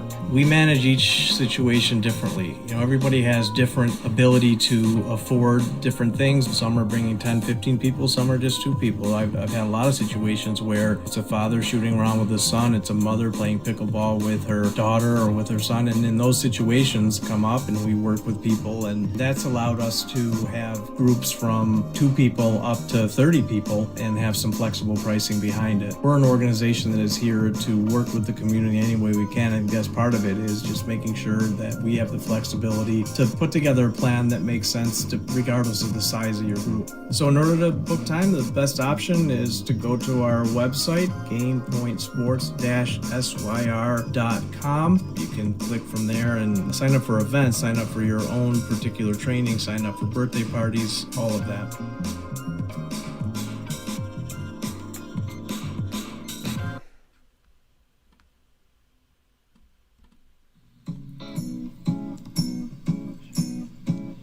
In these unique times, there are those in our community that give us a sense of normalcy and positivity. Pizza Man on 50 Oswego Street in Baldwinsville has been here for you for over 35 years and is here now.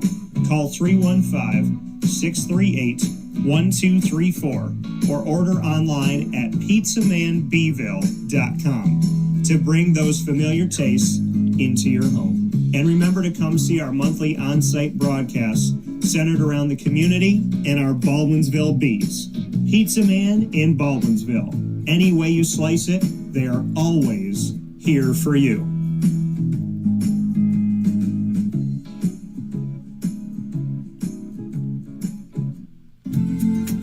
Looking for your next ride?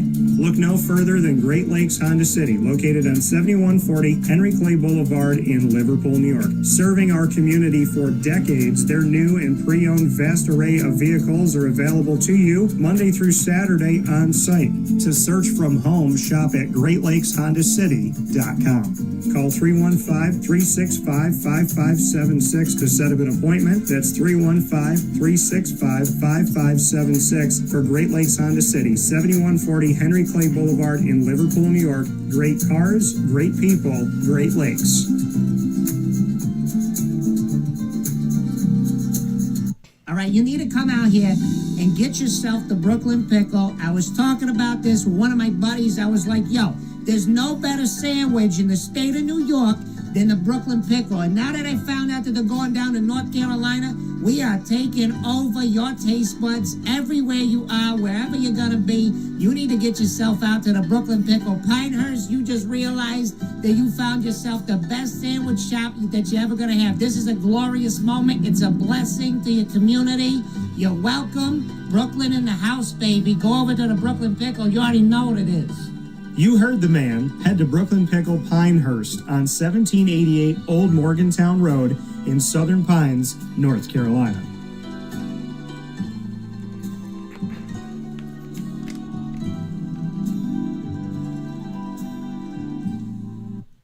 And a welcome back here to Wake Up Call with Dan Tortora, where sports truly meets that thing called life. We appreciate you for being here with us inside the Great Lakes Honda City studios, and thank you so much for all your support over the years. And again, like I was talking about going into the break, you know, my job is to look at, well, I've taken it upon myself in 20 plus years of broadcasting to evolve and to look at the entire country. You know, the SEC backs up a lot of the a lot of the unfair advantage that the SEC gets, they back it up. But only twice in recent history has the Big Ten backed up their unfair advantage. And last year, Indiana went 11-0 against unranked teams, and they got blown out by Ohio State. And how did that end? They got absolutely embarrassed by Notre Dame. So, do I think they're a better team this year? Arguably. But again, the only statement I'm trying to make, the only statement, was they're not one or two in the country right now. The amount of abuse I've taken for making that statement is insane. Some of you need to check your heart rate monitor, calm down, and maybe go see a therapist. Because if this is how you talk to a stranger, I don't want to see how you talk to your wife or how you talk to your husband. So, you know, the state of Indiana, Indiana fans, I just want to remind you, you're upset with me because I said you're not one or two right now and that you've played an easy schedule outside of 2 games. If you think that's not true, that's why you're not a broadcaster. That's why you're not a journalist. Because if you talked, think about it, PJ. How are you people? if you're Florida and you played Purdue, Wisconsin, Penn State, who's bad this year, Maryland, Michigan State, UCLA, Indiana State, Kennesaw State, and Old Dominion, do you think that the SEC would respect you? No. Do you think the SEC would respect Alabama, for beating Oregon? Yeah. For beating Iowa? Maybe. For beating Illinois? No. Indiana State? No. Kennesaw State? No. Maryland? No. Michigan State? No. UCLA? No. When you look at the nation, there's 130 plus schools. And in the nation, Indiana's schedule doesn't stack up. That's all I said. What I find hilarious is stating that Indiana's not number 1 or number 2 right now, and then people flipping out, and then me saying, but I think they're number 3. Like, the way that people have responded to me is that I'm saying Indiana's 40. I think Indiana's 3 or 4. Well, who do you put above them? Texas A&M. Why? Because their schedule is harder. And somebody just wrote this morning that Texas A&M and Alabama haven't played anybody. Oh, geez. So, well, they better wake up. So, I mean, PJ, I mean, let's be honest here. Am I wrong for saying Indiana's not number 1 or 2 in the country? Okay, this is what I'm saying. I respect them. I respect their wins over Oregon and Iowa on the road. I don't think they have any other quality wins. If I was sitting on the committee for the college football playoff, I would say they've played 8 games. They have 2 quality wins. Their last 4 games are against nothing. 1-17. 1-17. 1-17. Do you know what that winning percentage is for the rest of the 4 games they play? The winning percentage for the last 4 teams that they will face is 6%. So, PJ, what am I saying that's wrong? Why are people so mad? Well, because you're easy to pick on, Dan, I think. but you're right. I mean, look, we haggle about this all the time, and we always haggle with the people that live in the North. You don't know good football until you get to the SEC. Now, Brian Kelly thought that he was going to walk into a beautiful plethora of athletes and everything's ready for him at LSU, leaving Notre Dame, which was a good job, and going to the SEC because he wants to win a championship. He did, but he got his ass kicked too. So, a lot of teams, I tell you, there's a job out there that we talked about before. That's Arkansas. And do we think that Bobby Petrino is going to take over that job? Well, last week he got run over. I can't remember who he got run over, but Bobby Petrino never played defense. He always won his games offensively wise. Yeah. When Texas A&M and then Texas and Oklahoma joined the SEC to make it a positively monstrous conference, I don't think that there's any conference, certainly in the country, or any team that would want to tangle with any of the first 7 or 8 of those teams in the SEC. Yeah. Now, we got bottom feeders too. Hell, Florida's one of the bottom feeders, and they're playing Georgia this weekend. So, let's be real, people. You got to understand that there's other conferences besides the Big Ten that play better football. Granted, Ohio State has been very good for several years. Ryan Day is a great coach. Coach Sig may turn out to be a great coach, but he's not going to beat Oklahoma. He's not going to beat Ohio State in the championship game. And chances are he probably won't even win a game in the tournament. So, you got to be objective about this. You got to look at the whole picture. What Dan does is he looks at everything, the whole country, and he's got hot spots everywhere. He always likes Navy because they're undefeated, but Navy doesn't come into this situation because, again, they don't play anyone. Georgia Tech, man, I saw them run over your boys. That Haynes King is a good quarterback, but Georgia Tech, I don't know if they can beat any of the big teams. So there's a lot of talk out there. What makes it fun is that people give and take like that. Fans, you can't get pissed off because Dan has an objective or I has an objective. Just understand that the formula that he's put out there and the format that he's putting out there is for discussion. It's fun. It's fun to do this. Yeah. Right? Yeah. Well, and that's the thing. I mean, putting it out there, I thought, okay, some people might disagree, but I mean, it's probably one of my most hated posts of all time. And it was a picture of their schedule. And the thing is the more research I do, the more Indiana doesn't stack up. Again, your out-of-conference opponents have an overall record of 12-11, 5-6 in their conferences combined. Your in-conference Big Ten opponents for Indiana this year are 35-35, which is 500, and that's overall. So the in-conference opponents that Indiana's faced in the Big Ten have a combined record of 35-35, and inside of the Big Ten they have a combined record of 14-29. I mean, that's not a good schedule. When you look, and again, this is why everyone that thinks that they're a broadcaster and a journalist is not necessarily. In today's America, we go on social media, we scream at people that we're never going to meet face to face. And I don't do that because I think that it means that you have a mental illness. But the reality of it all is when you look at these teams and you look at Indiana's schedule, the only argument that I have made, and I would have made this about anyone, Ohio State, Penn State, Oregon, LSU, Texas. I'm not saying Texas is a good team right now. And some of the Indiana fans said, well, what do you think of Ohio State? If this is what you think of Indiana, what do you think of Ohio State? I don't think Ohio State's done enough to be number one in the country. I don't. I really don't.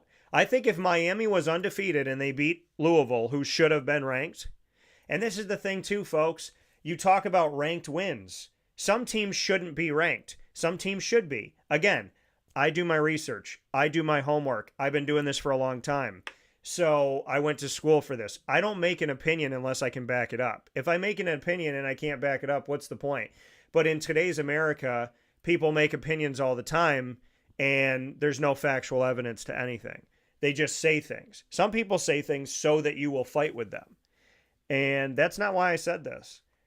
You know, again, I can't state myself enough, and I've repeatedly stated it. So to the point now, I realize some people aren't even reading what I'm writing because they're just seeing red. I respect Indiana. I respect their coach. I respect their team. I respect 2 quality wins that they had. But when you are a national and international broadcaster, your job is not to simply say, good job for being 8-0. I like Navy. I have a very close friendship with their head coach. I don't think Navy's a top 10 team. I don't think Navy's a top 5 team. I don't think Navy's a top 2 team. I don't. I think Indiana's got 2 better wins than Navy. 2. Oregon and Iowa.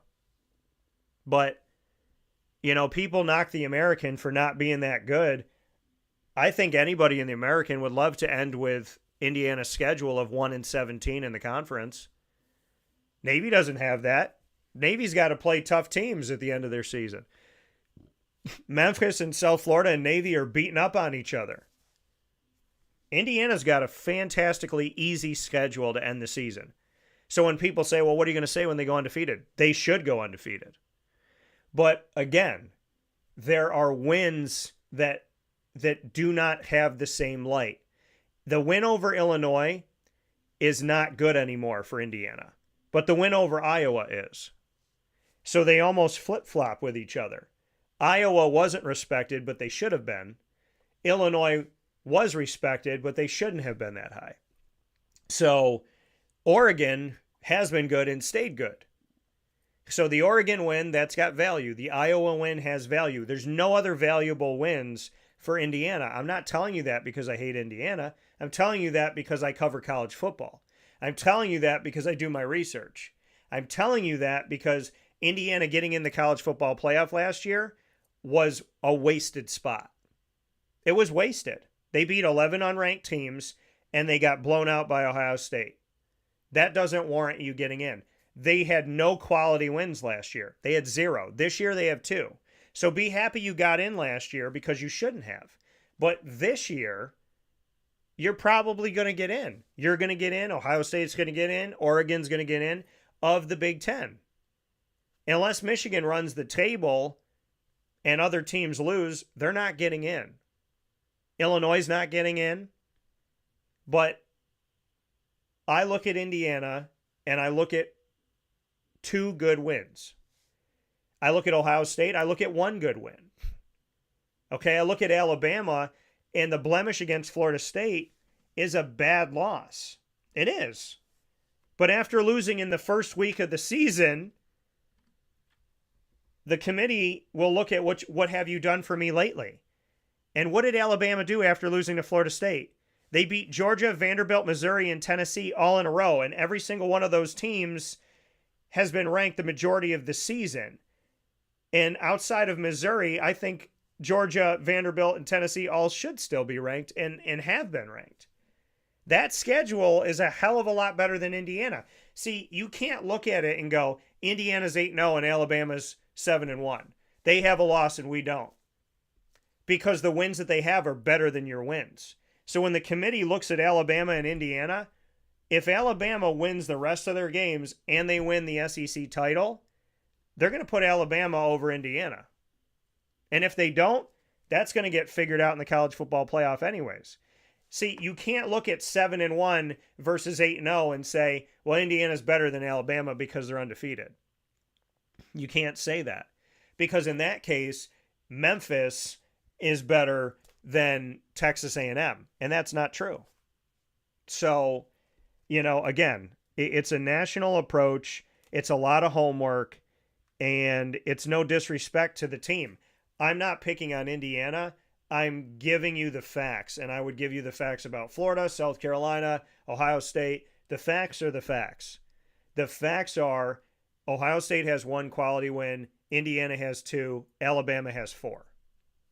That's just reality. And the committee looks at that stuff. The committee has to see those things.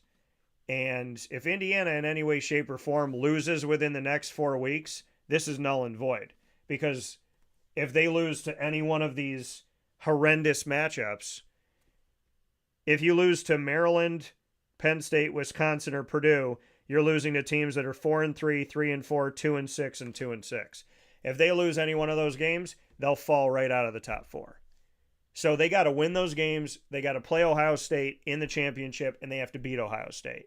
And after all of those things happen, they'll be in the top 2. But if any one of those things doesn't happen in the next 5 weeks, they're not going to be in the top 4.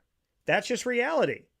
They have to win the Big Ten tournament or the Big Ten championship, and they have to beat all these teams to stay in the top 4 because they don't have enough weight to be in there. Alabama or Texas A&M is going to be in the top 4. That's a factual statement. Now, if Texas A&M plays Alabama in the championship and Texas A&M has only 1 loss and Alabama beats them, so Texas A&M and Alabama each have 1 loss, and Texas A&M's only loss is in the championship game in the SEC, they're both going to be in the top 4. Would you agree with that, PJ? Absolutely. Positively. Yes. After watching some of these teams play this weekend, man, I tell you, this is the 3rd time I've said it today. Texas A&M is really, really, really good. They beat up a seriously good LSU team at Death Valley. And unfortunately, that was a swan song for Brian Kelly. He didn't look too interested on the sideline. Your man Mike Elko's done a hell of a job at Texas A&M. Why? And why do these other teams have success in the SEC? Because they recruit the South. Mike Elko loves to recruit Texas. If he doesn't get Texas, he comes to Florida. Coach O said yesterday, he says, I would love the Florida job because I'd get in my truck, I would drive an hour, and I'd have 4 and 5 stars all over the place. Yeah. That's true. I mean, it's a fertile ground. But Cristobal leaves Oregon, who was a hell of a team. He had a great program there and comes to Miami. Why? Because the whole city of Miami are 4 and 5 stars. They can't read or write, but they're 4 and 5 stars. So, you recruit the kids, and they don't have them up there.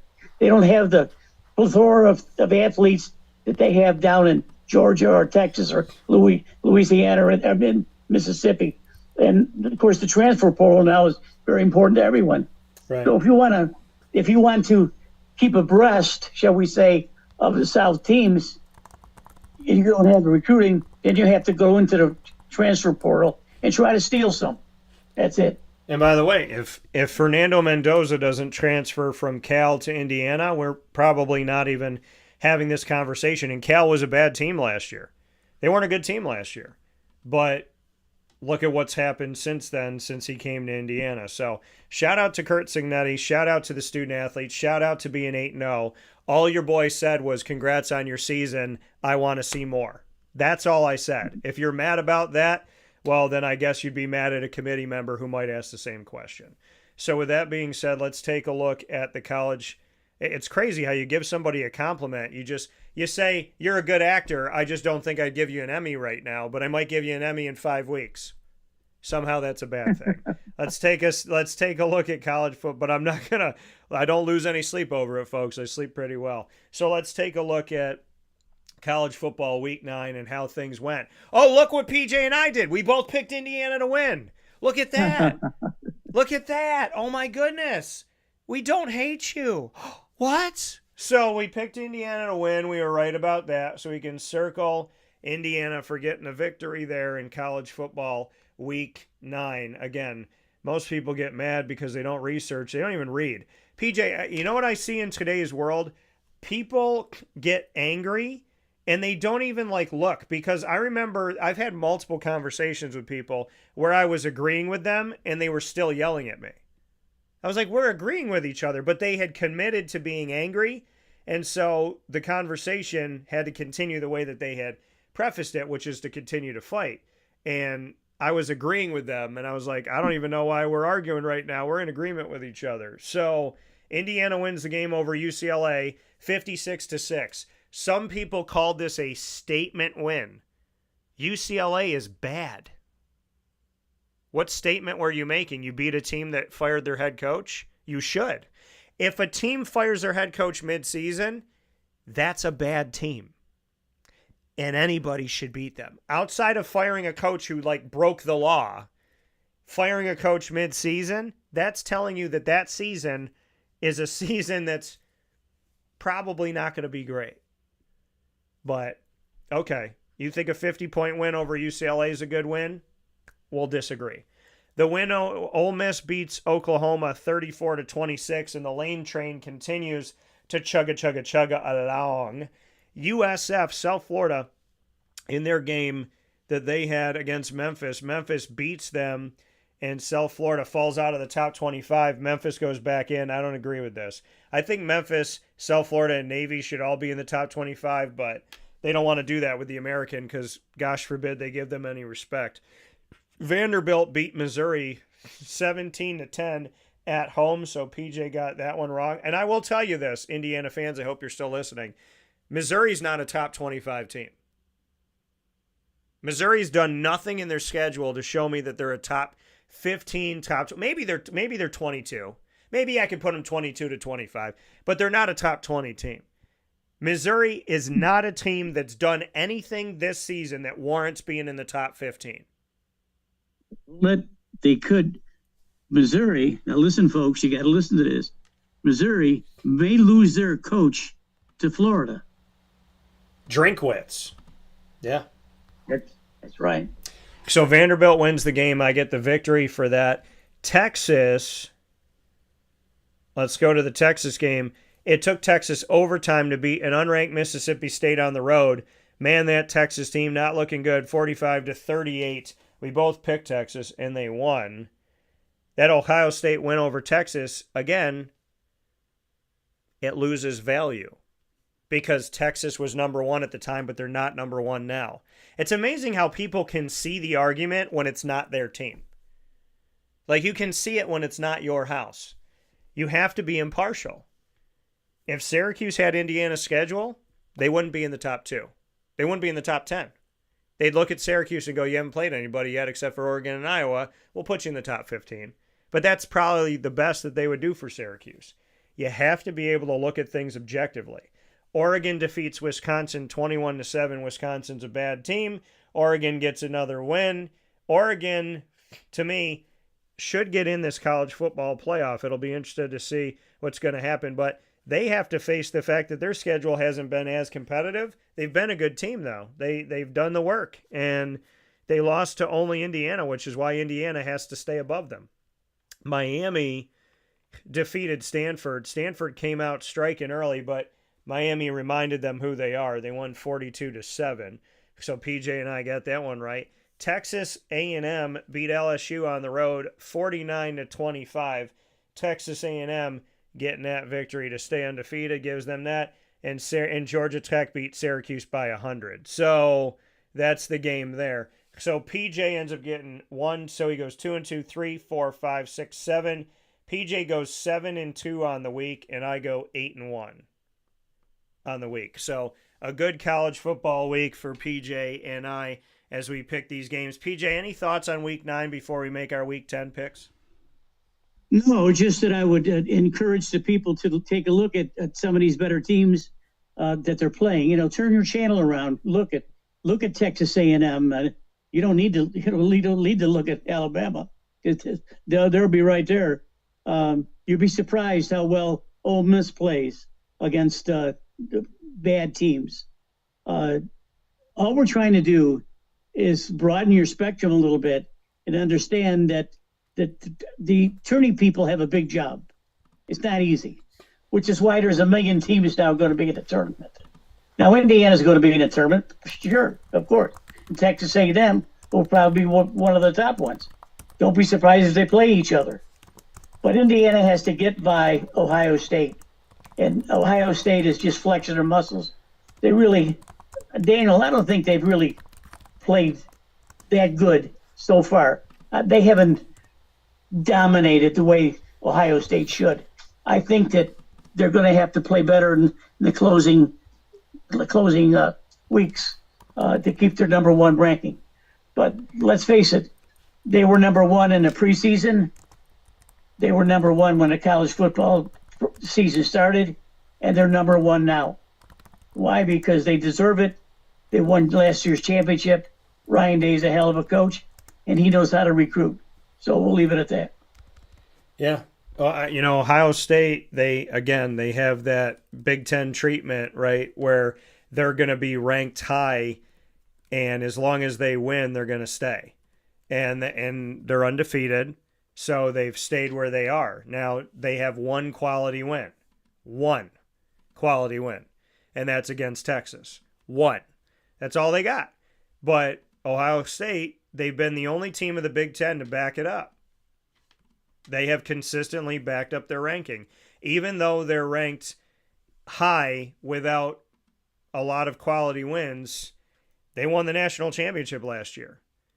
And if you go back and you look at and you listen to the tape, I never said Ohio State was a bad team. Didn't say they had a bad coach. Didn't say they had a bad quarterback. Didn't say they had a bad defense. All I said was they get an unfair advantage in the polls. And that's not the players' fault. It's just what happens. And that's what they got. And they backed it up. And they won. And there you go. That's it.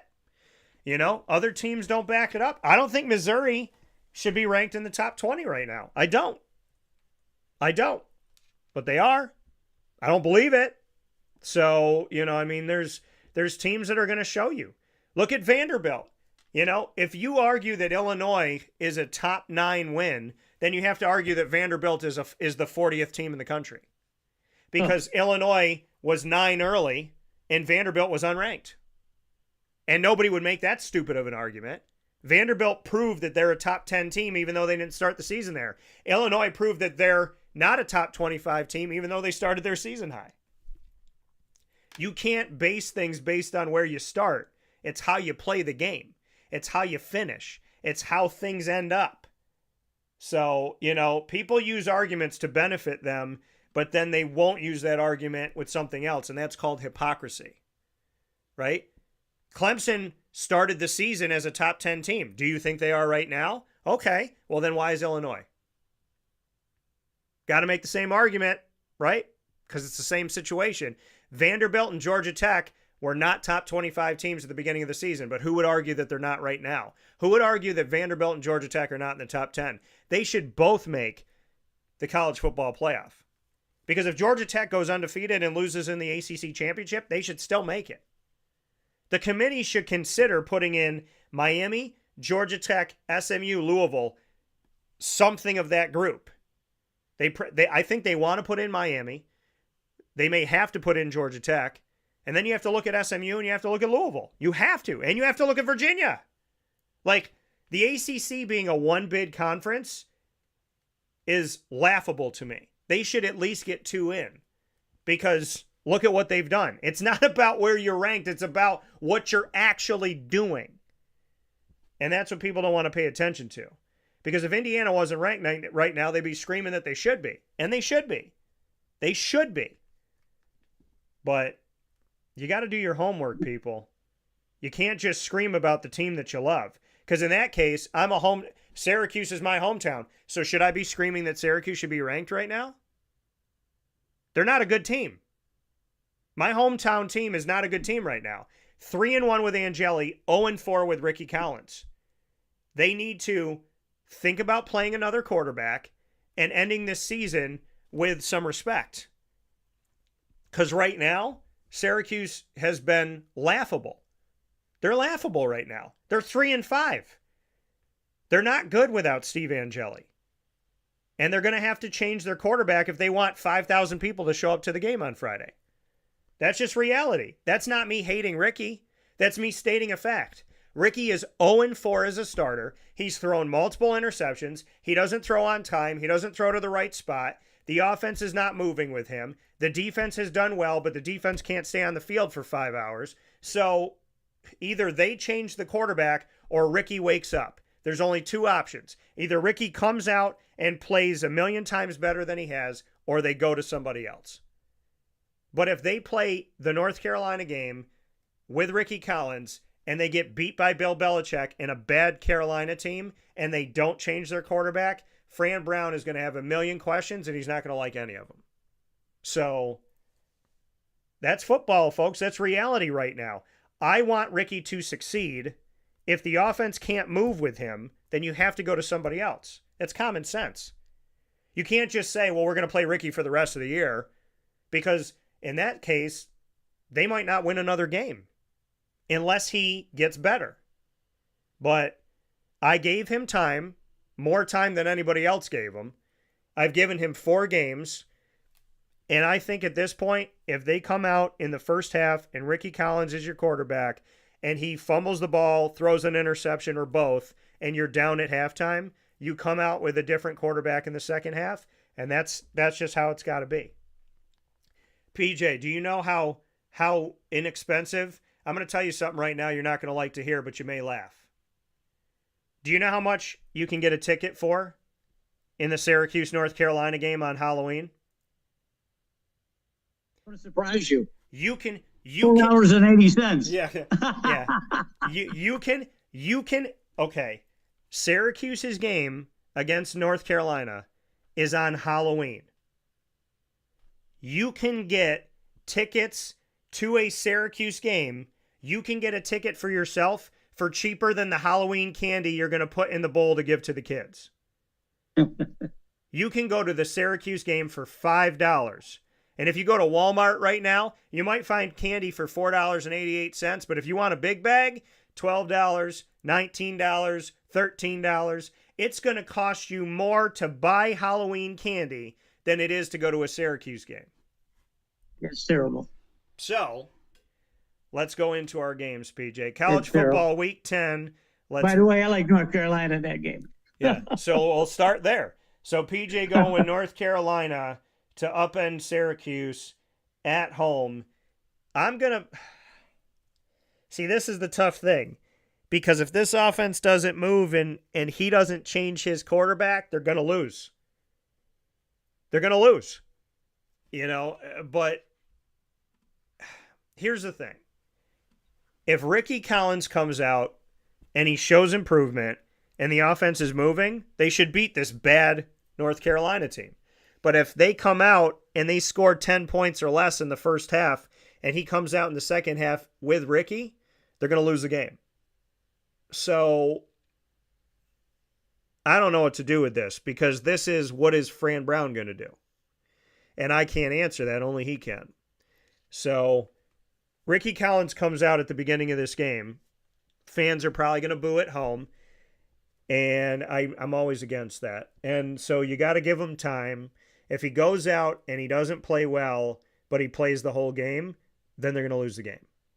If Luke Carney or somebody else comes out in this game or comes out in the second half, Syracuse has a fighting chance to win this game because North Carolina is not good. And they're not prepared for Luke Carney. And they're not prepared for Jakari Williams or anybody else that could come out if it's not Ricky. So I'm going to pick Syracuse to win this game. But it's going to be based on what Fran Brown decides to do in the second half of this game. Or to open the game. Maybe he brings out Luke Carney to start the game, and it's, this whole Ricky thing has been smoke and mirrors. We'll see. But again, in today's world, you have to layer everything because everyone's triggered by everything.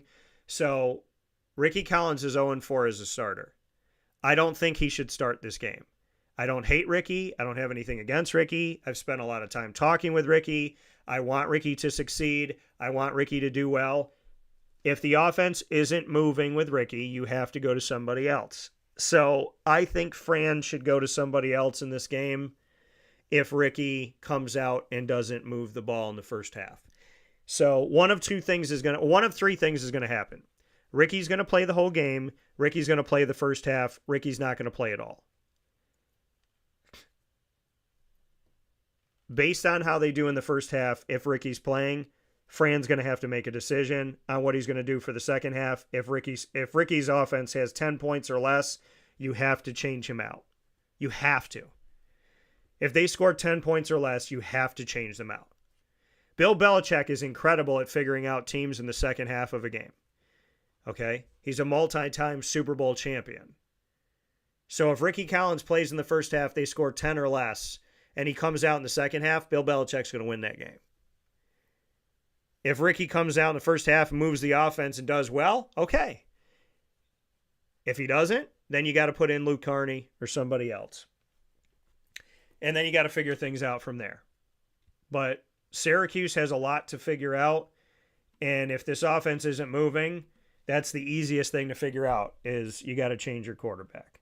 I'm going to pick Syracuse at home. But this is contingent on what Fran Brown decides to do in this game. Penn State at Ohio State, PJ. What do you have for this one? Penn State, I'll remind everybody, is 0-4 in the Big Ten, 3-4 overall, fired their head coach, and their starting quarterback is out for the season. So if you beat Penn State, you can't go, we beat Penn State, it's a good game. They don't have their quarterback. They fired their head coach. They have a losing record, and they have a winless record in the conference. Stop calling beating Penn State a good win. It's not. Not this year. You can't say it's good because last year they were in the playoff. That doesn't count. We're talking about right now, and right now beating Penn State is like beating Rutgers in the Big Ten. What do you have, PJ? Penn State at Ohio State. I think we're going to see the real Ohio State here. I think first of all, we know they're going to win the game. I think they're going to make a statement. I think they're going to tell the rest of the country why they are number one. Right. This is one of the only teams that Ohio State can flex their muscles at because the rest of them, they can play third and fourth string. But Ohio State should win this game rather easily. Yeah, I'm going with Ohio State. Again, Ohio State should blow out Penn State in this game. If this game is like 17-10 or 14-10, Ohio State should not be number one. The only way that Ohio State stays number one in the country in this week is if they blow out Penn State. If this is a one-possession game or less, Ohio State should not be number one after this. I have them winning the game. Here's a good game, PJ. Vanderbilt is in the top 10, and rightly so. Vanderbilt beat LSU, beat Missouri, and South Carolina, the win over them doesn't hold the same weight because South Carolina is not really good this year. They lost to Alabama on the road by 16. But they only have one loss this season, speaking of Vanderbilt. On the other side of the coin, They're facing Texas at home. Texas has 2 losses to Ohio State and to Florida.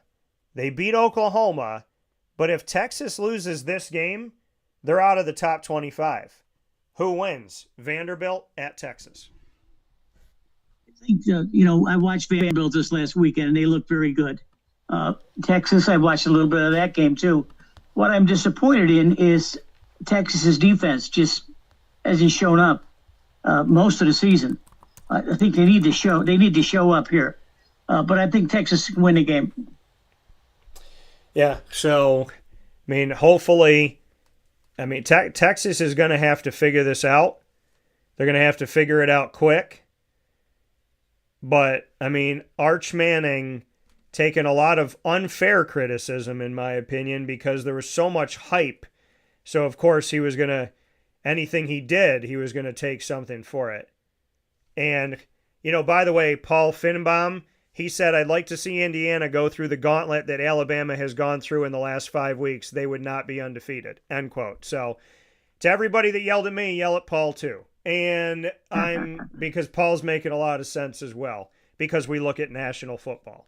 So, my opinion on Vanderbilt at Texas, PJ's got Texas winning this game. I'm going to go with Vanderbilt. Now, if Texas wins this game over Vanderbilt, a 2-loss Texas team is going to have an argument that they're in the top 10. See, this is Texas. Texas was 1. They lost to Ohio State. They fell out of the top 25. They fell out of the top 10. When they lost to Ohio State, they fell out of the top 5. And then they fell out of the top 25 at one point this season. Then they beat Oklahoma, and they came all the way back in, as they should, because Oklahoma was in the top 6.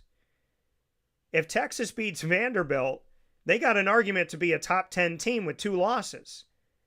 Because again, folks, it's not about the 2 losses are undefeated. It's about who are you beating and what are you doing. Because if it was just about 2 losses or less, then 3 teams in the American would be in the top 15. So remember, your arguments have to be for everybody. If Texas wins this game, they could be a top 10 team. But I think Vanderbilt's going to win it. Now, here's the thing, PJ. When we talk about this matchup here on Wake Up Call with Dan Tortora, where sports meets life, we appreciate you being inside of the Great Lakes Honda City Studios.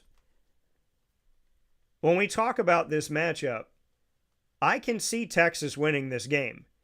And if Texas wins this game, they're going to throw a monkey wrench into a lot.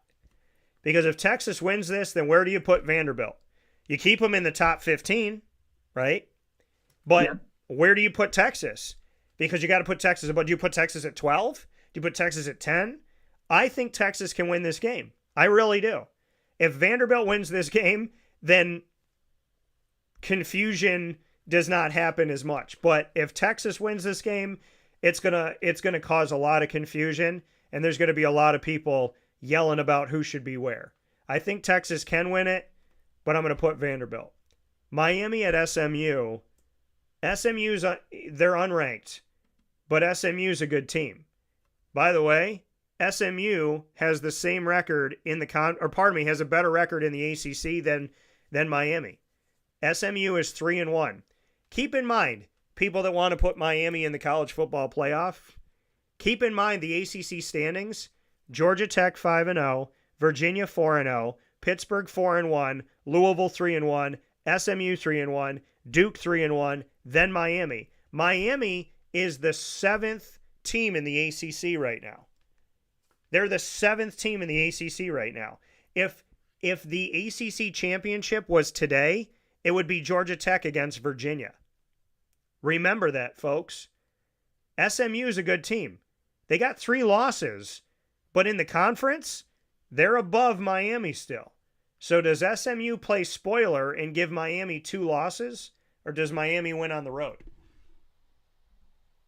I've been a little disappointed, actually, and surprised that Carson Beck isn't playing better than he has down in Miami. He took a big chance leaving Georgia and going down there. He's had some good wins, He's going to need all his firepower to this one. But I think they have enough to do it. I like Miami.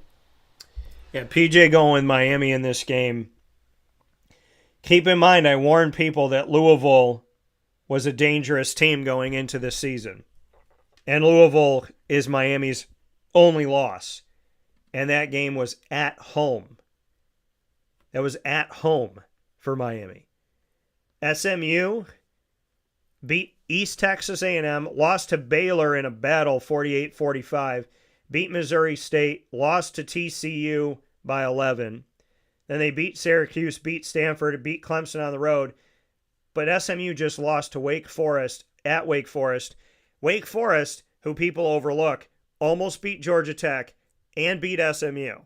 And beating SMU, giving them 3 losses, that loss to Wake Forest may keep them out of contention for anything this year, speaking of SMU. And because of that loss to Wake Forest, I'm going to give Miami the edge here in the game. But this is a potential trip 'em game because SMU, for those of you that are not paying attention nationally, SMU is not a slouch.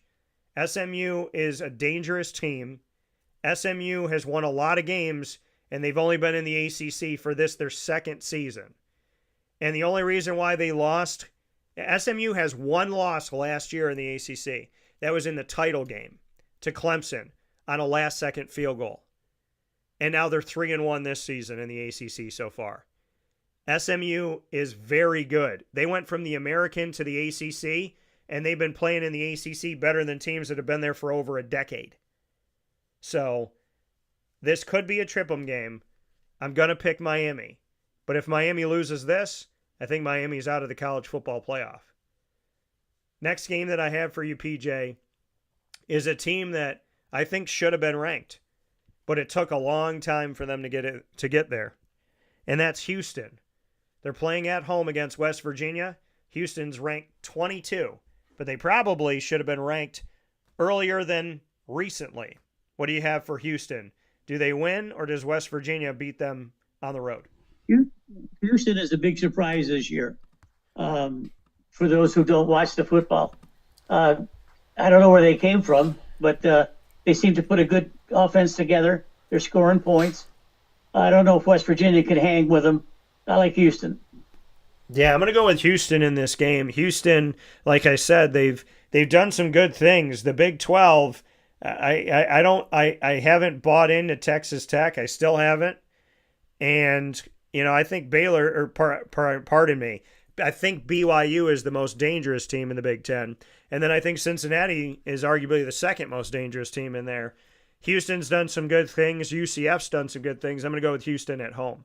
Louisville at Virginia Tech. Louisville's ranked 16th in the nation. Louisville only has one loss, and it's to Virginia, who's good as well. They beat Miami, and I think Louisville's got a case of being in the top 15.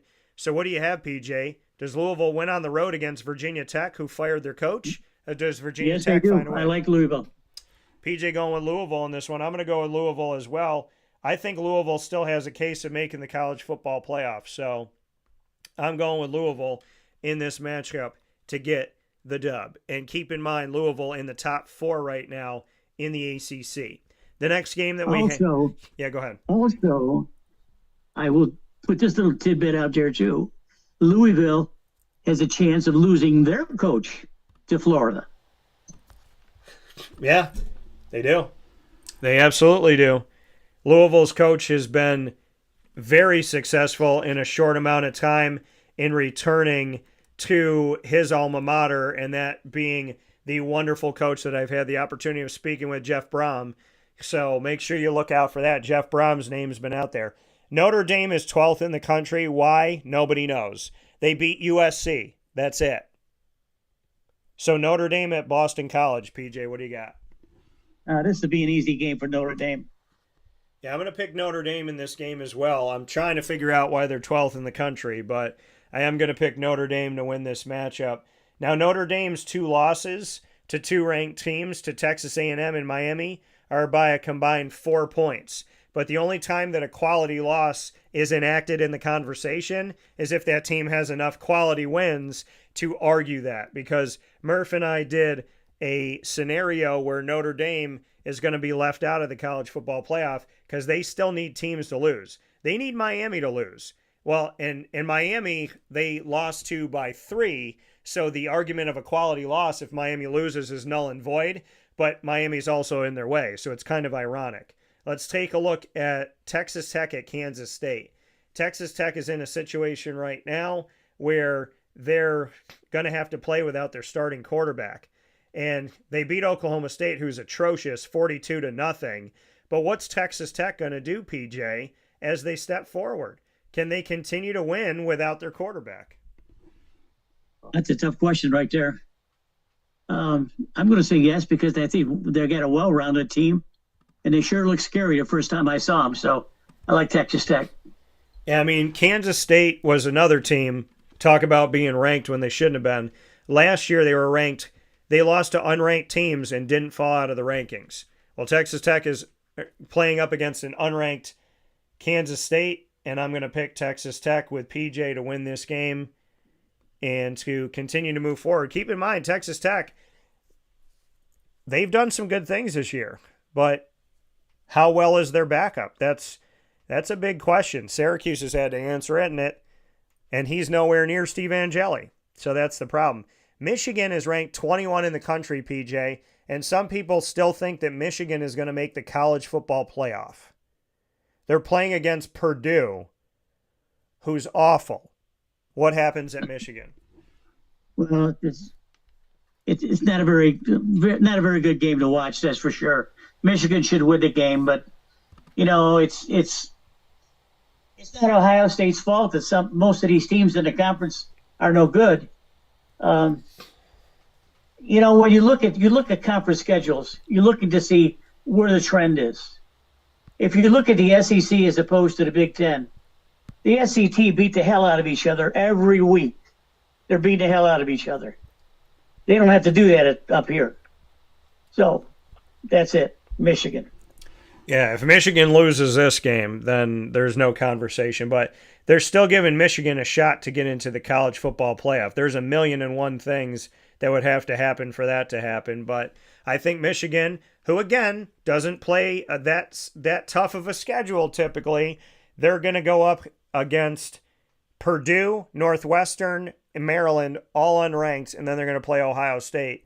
And we'll see what Ohio State truly looks like in that game. But I'm going to go with Michigan to defeat Purdue because Purdue has not won a game in the Big Ten. Next one we're going to do here, PJ. Does Georgia Tech trip up at NC State? Georgia Tech still undefeated. I'm impressed by Georgia Tech. They look great a couple times I've seen them, and they just pasted you guys, So they got a very smart quarterback. He's a dual threat quarterback, which I don't like, but he uses it to his advantage. He's big, he's strong, he's got a good arm, he's got fast legs. So how can you beat again? You can't play against him. Yeah. I got to go with Georgia Tech. Haynes King and this squad, dangerous. I felt it going into the season, and I continue to feel it now. I got Georgia Tech winning the game. I think NC State might make it interesting, but I'm going to go with Georgia Tech. Here's a game where whoever wins this game will knock the other team out of college football playoff contention. Oklahoma has 2 losses. Tennessee has 2 losses. Oklahoma will be traveling to Tennessee, and whoever wins this game is still alive in the college football playoff. Whoever loses this game will have 3 losses and will be out of it. Who's going to be knocked out and who's going to be still in the hunt? Oklahoma or Tennessee? This is the best game of the week right here. And it's proven because the tickets are selling for $282. So, folks, if you want to see this game, watch it on television because you won't be able to get in the stadium. Oklahoma, I like their quarterback, John Mateen. I think he's still eligible to be a Heisman Trophy winner. He slapped off a little bit, though, but he had a broken thumb or a sprained thumb or something like that. But he came back good last week. I think Oklahoma can win this game. Here's something for you, PJ. You think Oklahoma's going to win this game, and I'm in a place right now where, listen, I think Tennessee, they've had an argument, but I think Oklahoma does too. And I think Oklahoma is better than people give them credit for. So I'm going to pick Oklahoma to win this game, which means that Tennessee will be out of the college football playoff hunt, in my opinion. Now, I do want to let you know that the ticket prices I'm seeing for this game are as low as $253. So you can ask yourself this question. Do I want to go to the Oklahoma at Tennessee game and buy one ticket? Or do I want to go to the Syracuse game and get 50 tickets for the price of one? Right. You can buy an entire section at the Syracuse game for one Bring ticket. your tablet with you so you can watch the game. Yeah. So I'm telling you right now, folks, you can either go to the Tennessee-Oklahoma game and buy one ticket, or you could bring 49 of your friends to Syracuse and watch Syracuse face off against North Carolina. Your choice. Cincinnati at Utah, PJ. Both teams are ranked. Utah, I don't buy. Cincinnati, they've done some good things. Does Cincinnati beat Utah, or does Utah win at home? Utah's got a great offense. Their defense isn't too good. They can score points. I like them. PJ going with the Utah Utes. I'm going to go with the Cincinnati Bearcats here. If the Bearcats can pull this off, they're going to be a top 15 team in the country. So I'm going with the Cincinnati Bearcats, a team that took everything for them to do in the American, and now that they're in the Big 12, all of a sudden they get more respect. Funny how you change a conference and all of a sudden people want to pretend like you weren't good before. South Carolina at Ole Miss. Does the Lane train mess up here, or does Lane Kiffin and the Ole Miss Rebels go 8-1 and continue to make a case that they will in fact be in the college football playoff? This to be over at halftime. Cincinnati. This will be over at halftime. Ole Miss. So PJ going with ole, ole, ole. The Ole Miss Rebels winning this game. I'm also going to go with the Lane train. I don't know why he would leave Ole Miss and go anywhere else. Some people want him to go elsewhere. I put a poll out, and your winning answer was that he'll stay at Ole Miss, but a very close second was that he would go to Florida. And we're going to go to Florida. Georgia at Florida, PJ. What do you got? Well, this is a very emotional game for me. I spent many a year going to these games, the outdoor cocktail party.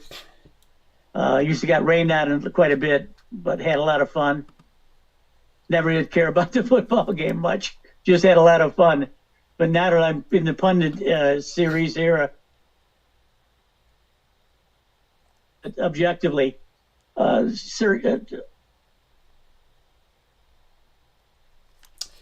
So, what'd you say, PJ? I lost you there for a second. I think PJ froze for us here on a second. So, we'll see if he can be unfrozen. But he's currently frozen for us here in the background. So, hopefully, we got him back. So, PJ, who did you pick in that one? All right.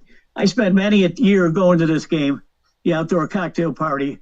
We used to get drunk, have a lot of fun. Sometimes you get rained on. Didn't care much about the football game back then. Now that I'm in a different phase of my life, and I got to be objective, Florida has unbelievable athletes, great defensive kids. These kids, they're playing true freshmen in the defensive backfield. They're also playing true freshmen on the offensive side of the ball. They're so fast, but I just don't know if they're not complete. And I think the next coach that's coming in is going to see, God damn, boy, I got some great athletes here. I got to do something to put these kids together. And they will, but they won't win this game. It's just hard for me to say this, but Georgia looks like one of the better teams in the country. Again, of course. And they do that by winning games like this.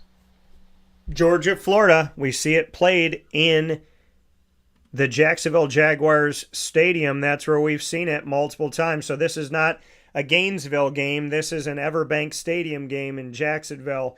Georgia coming into town, and I think they'll take down Florida as well. I got them Dogs winning this game as they move forward here on the season. In Georgia, a sneaky team that people may not be talking about as much, and they're a team that is very, very dangerous. PJ and I are going to take a step aside for a fast break. When we come back, we'll take a look at last week in the NFL, something that Aaron Rodgers did not do. And we'll look at how our picks went in that week, and we'll make our picks for the NFL's Week 9. That's all coming up here on Wake Up Call with Dan Tortora right after this fast break inside the Great Lakes Honda City Studios. Stay with us. And now a message from Myers Creek Brewing Company, with locations at their Cazenovia Farm Brewery, Syracuse Inner Harbor Tap Room, and soon-to-be Lake Placid Tap Room. Well, I think first and foremost, the Feldmeyer family and our team are extremely passionate about what we do. We care very much about what we do. The Feldmeyer family is always investing. Our taproom management team, our brew management team, our marketing management team, and all of the team members that get after it every day, they leave it on the field. They put their heart and soul into it. I know for a fact that everyone that works at Myers Creek wants to be there, and we want them to be there. You know, we want them to feel good about their job. And again, if you've never been to a Myers Creek, especially to the brewery, I mean, I want your eyes to open really big. I want you to see how big of a brand this is. I want you to see where we're going. The sky is the limit, and I feel very proud of that, and I'm very excited about that. When you think of designing a menu for a brewery, it's kind of open to a lot of different interpretations. I mean, you can do American, you can do Asian, you can do Italian, and you just have to find, you know, how that meets that pub style dining experience, that gastropub vibe. And I think it's super fun for us because obviously we know that, you know, everyone in the world's going to sell a pizza or a burger or a french fry, but what can we do to be different? And what can we do to be true to who we are? We are a brewery, you know, a brew pub. So the flavor profiles are kind of all over the place. And I think it's super cool that we have a massive smoker at the brewery in Cazenovia, and we smoke a lot of our products. A delicious smoked turkey. We have barbecue ribs on Sundays. From a pulled pork sandwich to a chicken wing, you go to the Inner Harbor and you go to the Caz location and you'll find similarities in the menu, but also things that are a little different and also kind of fit those different demographics or different communities, and also hopefully just drive you to try every tap room that we have open at some point because you get a little something different at each one. You know, we understand how hard it is to, you know, work every day and get after it every day, and when you're done at the end of your day, you want to go out and put your feet up in a good ambiance and good environment. So we take pride in that. We make sure that everyone knows that they're very much valued to us.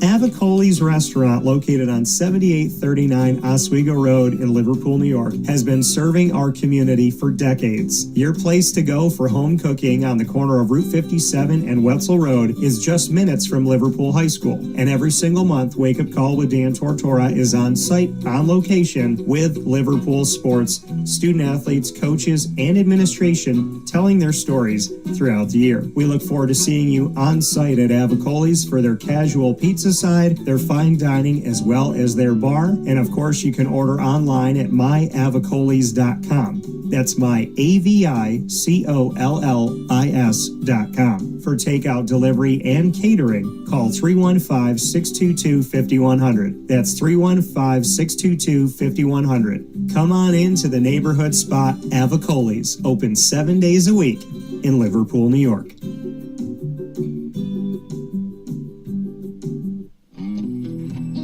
K9 Campground Dog Boarding is your home away from home for your furry-loving friends. Open 7 days a week with drop-off and pickup times in the morning and later on in the day and early evening. K9 Campground Dog Boarding is the spot to trust with your dog for short and long-term stays. Call 315-299-4013 for more information. That's 315-299-4013, and go to k9campground.com as well. That's K9,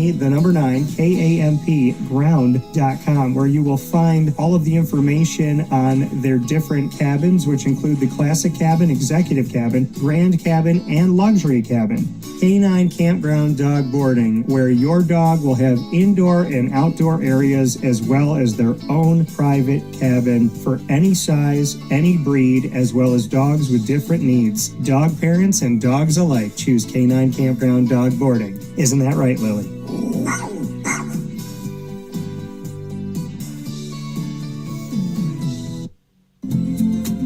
Looking for your next ride? Look no further than Great Lakes Honda City, located on 7140 Henry Clay Boulevard in Liverpool, New York. Serving our community for decades, their new and pre-owned vast array of vehicles are available to you Monday through Saturday on site. To search from home, shop at GreatLakesHondaCity.com. Call 315-365-5576 to set up an appointment. That's 315-365-5576 for Great Lakes Honda City, 7140 Henry Clay Boulevard in Liverpool, New York. Great cars, great people, Great Lakes.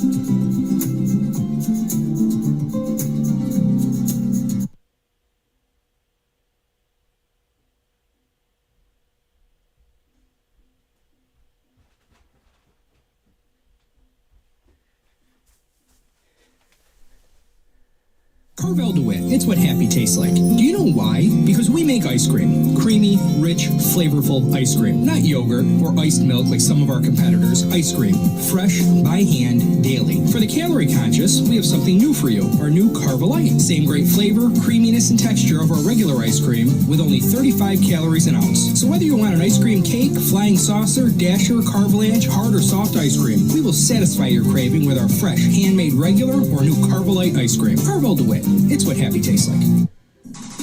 The Wildcat Sports Pub in Camillus, New York is located on 3680 Milton Avenue in the Home Depot Plaza. It is your family-friendly sports bar and restaurant. Folks, some sports bars aren't family-friendly. Some family-friendly restaurants are not sports bars. The Wildcat Sports Pub in Camillus, New York is proud to be both. It is that marriage that you've been looking for years. The Wildcat Sports Pub is your home base for your sports bar and restaurant needs, games for the kids, indoor and outdoor activities, and enough things on the menu to come back every single week and get to try something new. They're open Sundays from noon to 8 p.m., Monday through Wednesday, 11 a.m. to 11 p.m., and Thursday through Saturday from 11 a.m. to midnight. For reservations and party information, call 315-487-2222 for the Wildcat family-friendly sports pub and restaurant.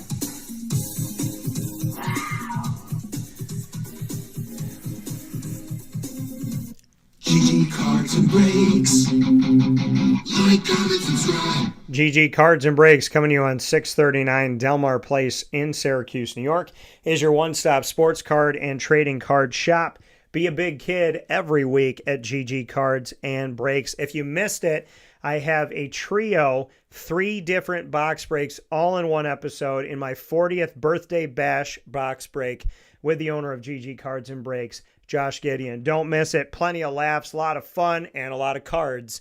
And you can go and get closer to your team, your favorite player, and your favorite card game by going to GG Cards and Breaks. Tuesday through Saturday from 10 to 6, Sundays from 10 to 5, 639 Delmar Place, right off of Teal Ave in Syracuse, New York.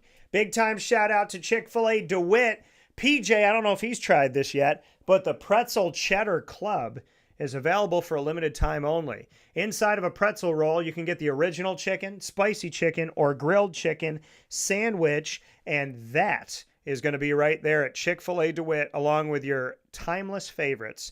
And Chick-fil-A DeWitt's on the corner of Bridge and Erie. You can't miss it. Got a double drive-through, and it's in a giant brick building. Chick-fil-A DeWitt asking you to come out and support Megan Sorber and her team here in our community and try that Pretzel Cheddar Club today. With that being said, here on Wake Up Call with Dan Tortora, PJ and I are shifting right in to the NFL. Take a look at how things went in NFL Week 8 in our recap of the season in Week 8 of 2025. First of all, I have to say, listeners get a chance to look at my cat, Marissa, who joined the broadcast this morning, jumping on my lap. So she's going to be listening also. There she is. There's Missa. So we just saw Missa on here on the broadcast. So shout out to Marissa, and we love you, Missa. So with that being said, one of the cats in the world that loves me, actually. So, because they know I'm a dog person, I'm convinced. But Marissa and I have a good relationship. So let's jump in here to how Week 8 went in the NFL and how our picks went.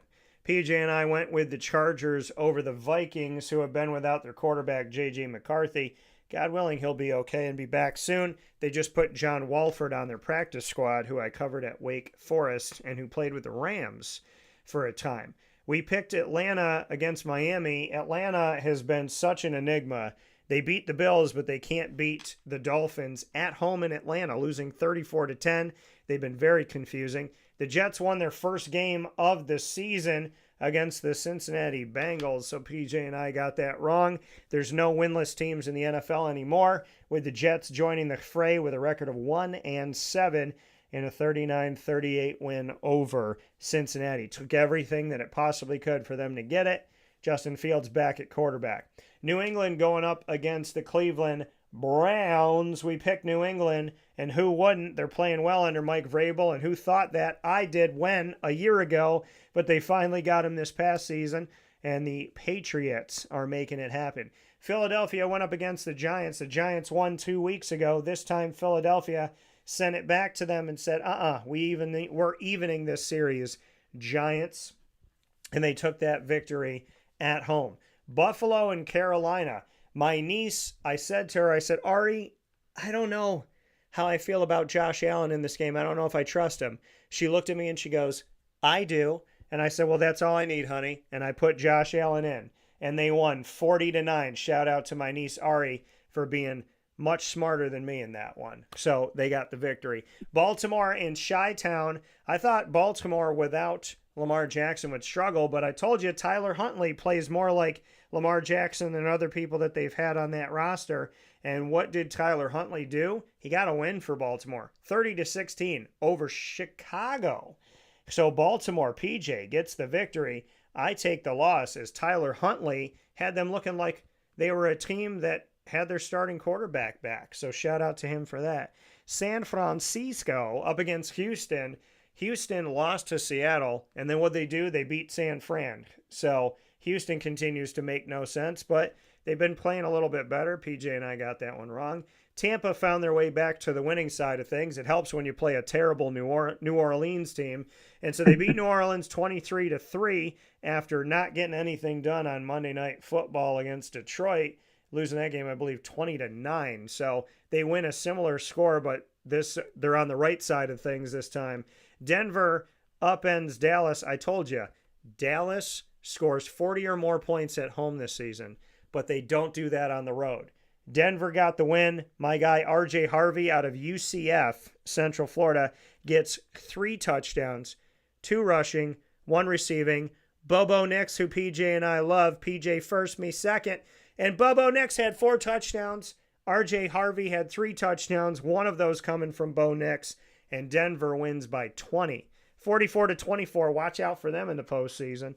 Indianapolis, speaking of watch out for them in the postseason, they beat Tennessee 38-14. Indianapolis looks good. Tennessee looks awful. Pittsburgh loses to Green Bay. We both thought Pitt was going to win. Aaron Rodgers doesn't beat his old team. He's beaten 31 of 32 NFL franchises. The only one he hasn't beaten is the one he started with, Green Bay. And Kansas City beat a Washington team that's been nothing but injured for many weeks, 28-7. So, take a look at PJ here. He's got 1-3, 2, 3-3. So we got, 1-2, and then 3-2, 4, 5-2, 5-3, 6, 7-3, 8-3, 8-4, 9-4. PJ ends this week 9-4. 1, 2, 3, 4, 5, 6, 7, 8. And I end the week 8-5. PJ, any thoughts before we head into week 9? No, it's going accordingly. I think everything is shaken up now, coming to the end of the season, or not the end, middle season. I think the trade deadline is going to be very important to a lot of these teams.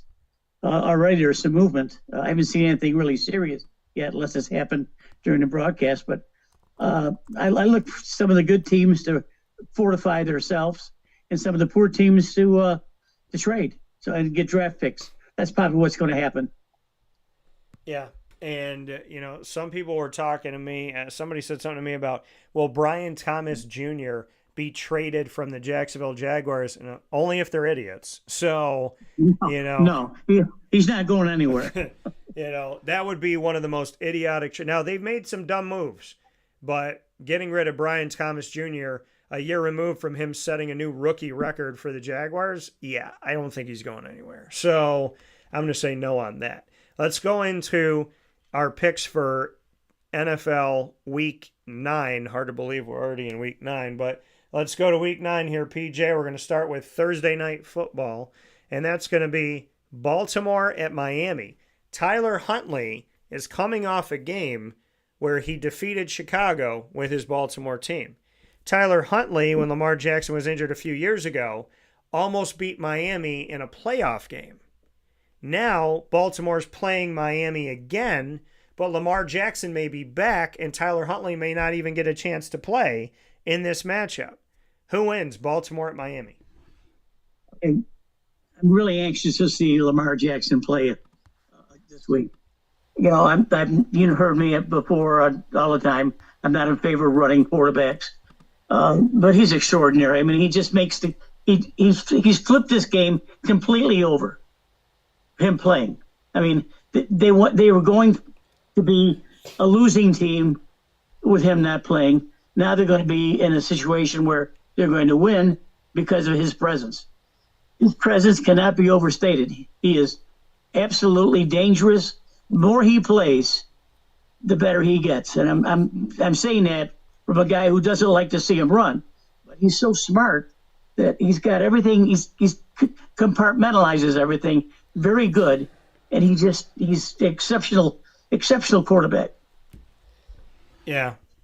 I don't care who plays Miami. I don't care if it's Lamar Jackson or Tyler Huntley. I'm going with Baltimore. So, I mean, Miami, yeah, you got to win over Atlanta, who makes no sense this year. But Miami has not been a good team. I like Devon Achane, Jalen Waddle. Fantasy-wise, there's some good things. But Miami is just, they got to show some stuff. They got to figure some things out. I don't have them winning this one. Chicago at Cincinnati. Chicago's coming off a loss, and so Cincinnati. And guess what? Cincinnati has an injured quarterback, and he's not named Joe Burrow. He's named Joe Flacco. What do you have for this one, PJ? Chicago at Cincinnati. Joe Flacco being hurt, that's a killer, boy. I don't like Chicago at all as a team. I think Caleb Williams is a little bit overrated. I know he's playing well lately. I don't think they lose. I think Cincinnati wins at home.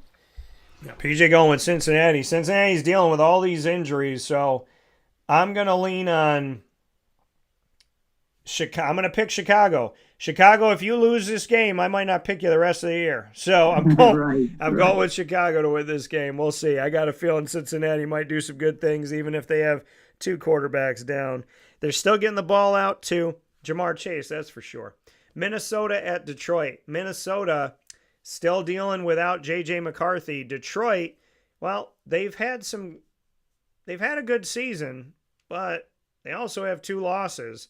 They lost to the Packers on the road to start the season, and they just lost to the Chiefs within the last couple weeks on the road. So they got to prove that they're good on the road, but good for them. This one's at home. What do you got, PJ? Detroit wins this easy. Tickets for the Detroit game. Lowest price, $255. Once again, folks, you can go see Detroit just by yourself, or you can go see Syracuse with 49 of your friends. So Detroit, I'm picking them to win this game. Next one that we got up here, PJ, is going to take us to Green Bay. Carolina's 4-4, better than I thought they would be. Green Bay's been all over the place. Green Bay is the definition of a team that can't figure out who they are. So do they win this game or do they lose? I was very impressed the way Jordan Love played last week. He beat the Steelers. He needed to beat the rush.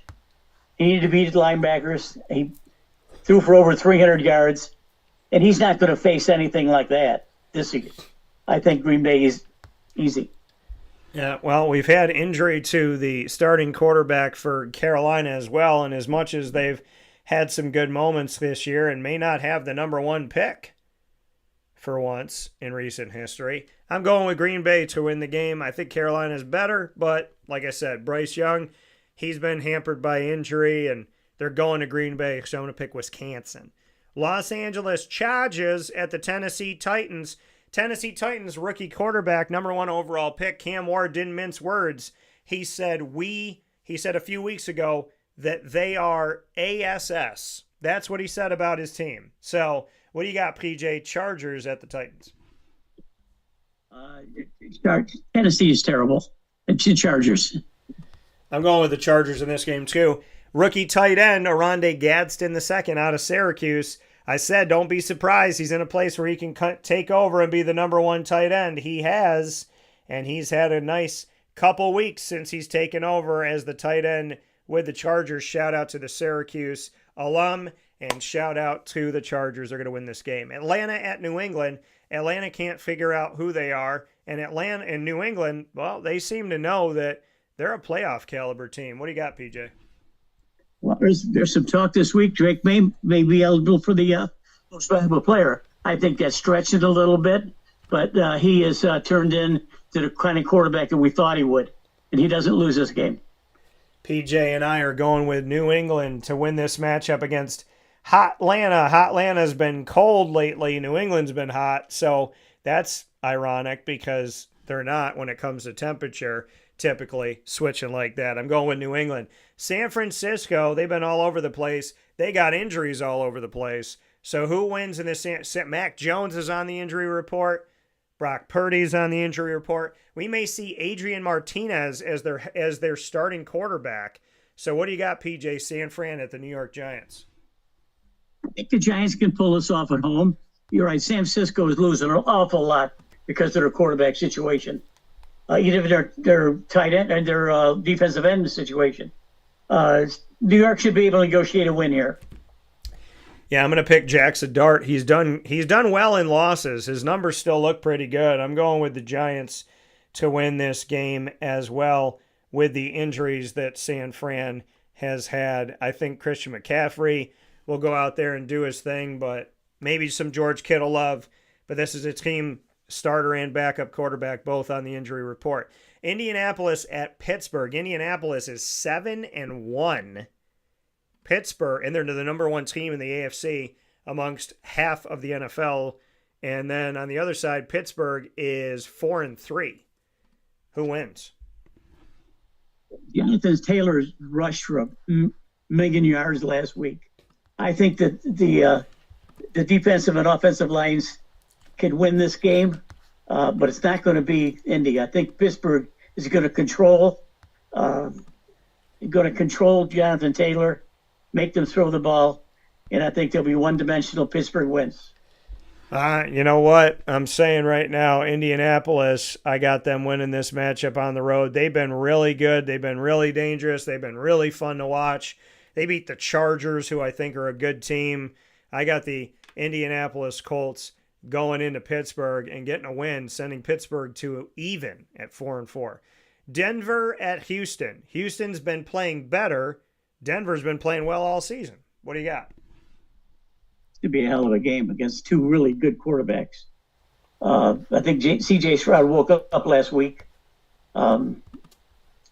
This is a pick 'em game. This is a 1-point game. Either way, I think Denver can beat them at home. Denver's looked really, really good last week against that Jerry Jones crew. Yeah. Well, Denver's on the road in this one. So do you want to still pick them? Denver's on the road. Yeah, I like Denver. Yeah. All right, PJ going with the Denver Broncos. I think this is a game that could be a statement win for the Houston Texans.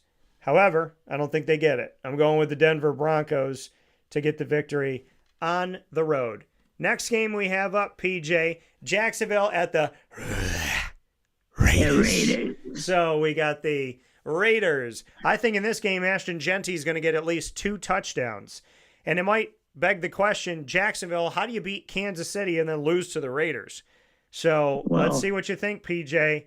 Jacksonville at Las Vegas. I think Ashton Genty is going to have a good game because Jacksonville's lost 2 in a row, and Jacksonville was on the wrong side of a record-setting day.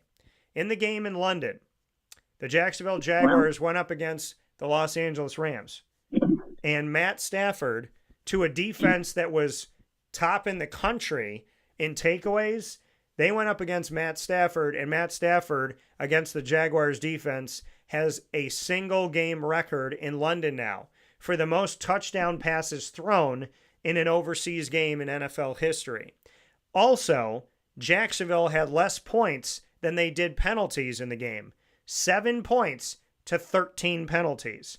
So they haven't looked good in the last couple weeks after beating Kansas City. Now they're going to Vegas to face Ashton Genty. I think he's going to have a coming out party. I'd love to get your thoughts, PJ. Jacksonville at Las Vegas. For our listener that called into you about Brian Thomas and Travis Hunter will be the wide receivers for the Jacksonville Jaguars for the next 10 years. Believe it. And I think they win this game. PJ going with the Jacksonville Jaguars to get the win on the road against the Vegas Raiders. And I'm going with the Las Vegas Raiders in this game again. I think that Ashton Genty is going to have a coming out party. He might have 2 rushing touchdowns and 1 receiving. I'm going with Vegas. New Orleans at Los Angeles. New Orleans is terrible, and the Rams have been kind of in the shadows, even though they've played pretty well. How about this, PJ? You can go to the New Orleans game at the Rams in Los Angeles for $46. You know what you can't do for $46 in Los Angeles besides go to this game? Anything. I don't even think you can walk down the street for $46 in Los Angeles, but you can go to this game. New Orleans at the Los Angeles Rams. Who wins? Parking tickets $46. That's right. I think that Los Angeles can win this game easy. Yeah, I'm going with 2 touchdown favorite. Yeah, I'm going with the Rams in this game. I hope that, I mean, let me just put it to you like this. If the Rams can beat somebody else more than they beat Jacksonville, that'd be nice to see for a Jaguars fan. I got the Rams winning this one. I like the Saints. I hope the best for the Saints. I love the name. I love the city. I don't think the team is good this year. Their quarterback competition was wide open, and guess what? I told you that they would not play a season with one quarterback, that they would have more than one. Spencer Rattler's being benched for Tyler Shuck in this game. So that prediction has happened. I'm going with the Rams in this matchup. Kansas City at Buffalo. Kansas City started the season not playing well, and since then, they've looked like themselves again in a good way. Buffalo, they started off the season strong, and then they lost to Atlanta. So where is this game going to be, PJ, in your opinion? Do the Buffalo Bills win? They have a 5-2 record right now, and currently Kansas City, the Chiefs didn't look like themselves, like I said, but they've turned it on, and Kansas City's 5-3. So one of these teams is going to have 6 wins. Is it Kansas City, 6-3, or are the Bills going to be 6-2?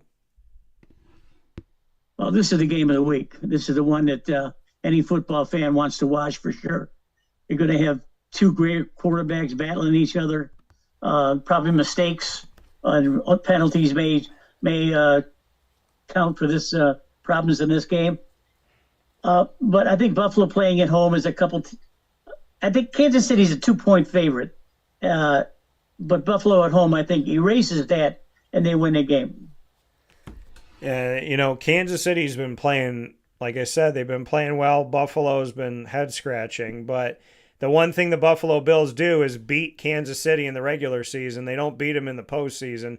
I think they should stop playing in the regular season and stop showing Andy Reid anything and just play them in the playoffs. But they're still playing in the regular season. I got Buffalo at home winning the game. Seattle at Washington. This game would have been, in my opinion, all Washington if they were healthy, but they're not, and they haven't been for many weeks. God willing, they will be.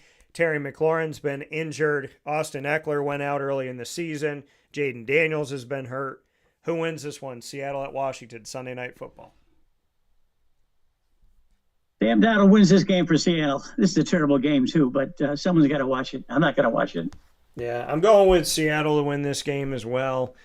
I don't like what Washington has become due to injury. It's not their fault, but they just don't look like themselves anymore, and it's sad because They were my early prediction to make it to the Super Bowl, but that was contingent on them being healthy, and they haven't been. So I'm going to go with Seattle. Monday Night Football, it's been 2 games for many weeks. This week, it's just 1. And Dallas is back at home. Every game they've played at home, they've scored no less than 40 points. And they're playing a team that I definitely think they can score 40 on. Tickets in Dallas for Monday Night Football in Dallas's AT&T Stadium in Arlington, Texas. The Dallas Cowboys, one of the most profitable franchises in the history of sports in America, has tickets for this game on Monday Night Football for $17. I might fly down to Dallas just to do it. What do you got, PJ? That's pretty embarrassing, isn't it? Yeah.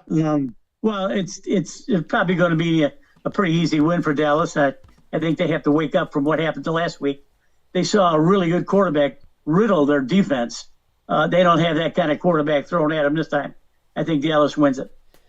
I got them boys in this game. The Dallas Cowboys getting a victory on Monday Night Football. By the way, folks, for those of you that don't remember, before there was some realignment, the Dallas Cowboys and the Arizona Cardinals were in the exact same division. The Cardinals were at one time inside of the NFC East before they went to the NFC West. And so this is going to be an opportunity for 2 former divisional foes to go up against each other. I don't think Dallas is going to have any trouble. And I think Dallas is going to keep their streak alive of scoring at least 40 at home this season. So I got the Dallas Cowboys. With that being said, Papa Joe, thank you so much for being a part of the show. I love you dearly. We gave you an extra hour. We hope you have a beautiful day. And I'll talk with you and MT soon. God bless to you and the family. Okay. Thank you. Take care. You too. That coming from Papa Joe once again here on Wake Up Call with Dan Tortora, where sports meets life. I want to thank you for being a part of the broadcast today and every Monday through Friday from 9 a.m. to 11 a.m. Eastern Time, if not beyond that, as we've gone beyond that again here today. So thank you for being with us up and down the East Coast, the Midwest, the West Coast, and all around the globe on YouTube.com and Facebook.com, both /WakeUpCallDT, and on WakeUpCallDT.podbean.com. Once the show goes live, it hops into the archive, and you'll find this show broken up into pieces so you can listen to our college football talk as well as our NFL talk and our baseball talk. PJ here with me, and so much more. Over 1,900 episodes on Podbean alone.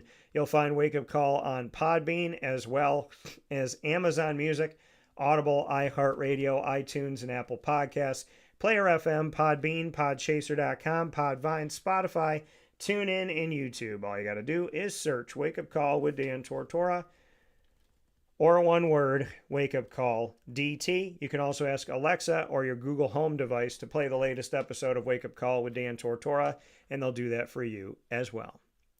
I want to thank our wonderful partners in Central and Upstate New York. Big time shout out to Great Lakes Honda City, our exclusive studio partner, as well as Carvel DeWitt, the Wildcat Sports Pub, GG Cards and Brakes, Myers Creek, where I will be tonight and tomorrow night. You'll be able to see me in back-to-back nights at Myers Creek. Tonight I will be at Myers Creek in Cazenovia on 33 Rippleton Road, having a spotlight broadcast on Wake Up Call with Brittany Brigandy after she has joined the Greater Syracuse Hall of Fame, is already part of the Lemoyne Hall of Fame in the Gold Wave, also a part of Upstate Lacrosse's Hall of Fame, and the Northeast 10 Hall of Fame, the conference that Lemoyne used to play in when she was there at Lemoyne. So she'll be with me tonight at Myers Creek, Thursday, October 30th at 7 p.m., on site at 33 Rippleton Road in Cazenovia.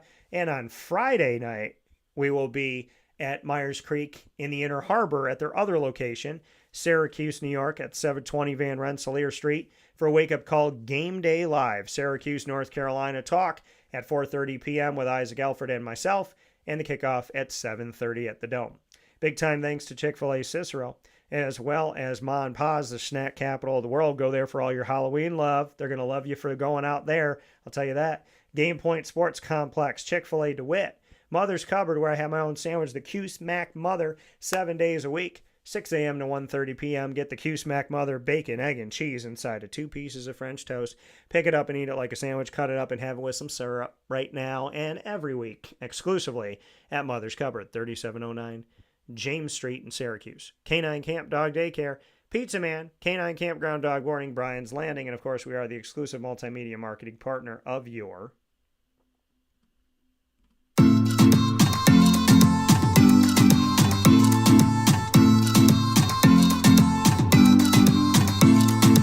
Bryan and Stratton College Bobcats of Syracuse. The Bobcat Buzz comes to you every single month with your Bobcats here on Wake Up Call with Dan Tortora, where sports truly meets that thing called life.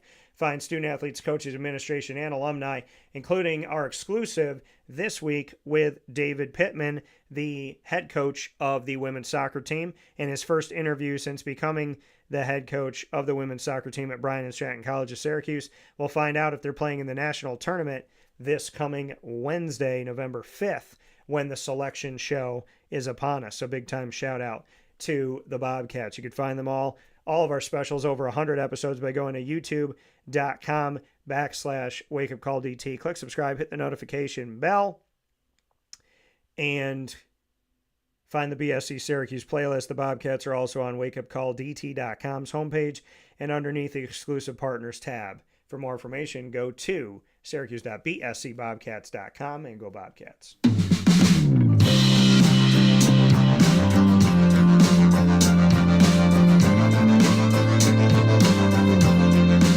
The Binghamton University Bearcats are exclusive multimedia marketing partners with Wake Up Call with Dan Tortora. Find your Bearcats every Tuesday during Bearcat time here on Wake Up Call, Tuesdays at 10 a.m. Eastern Time.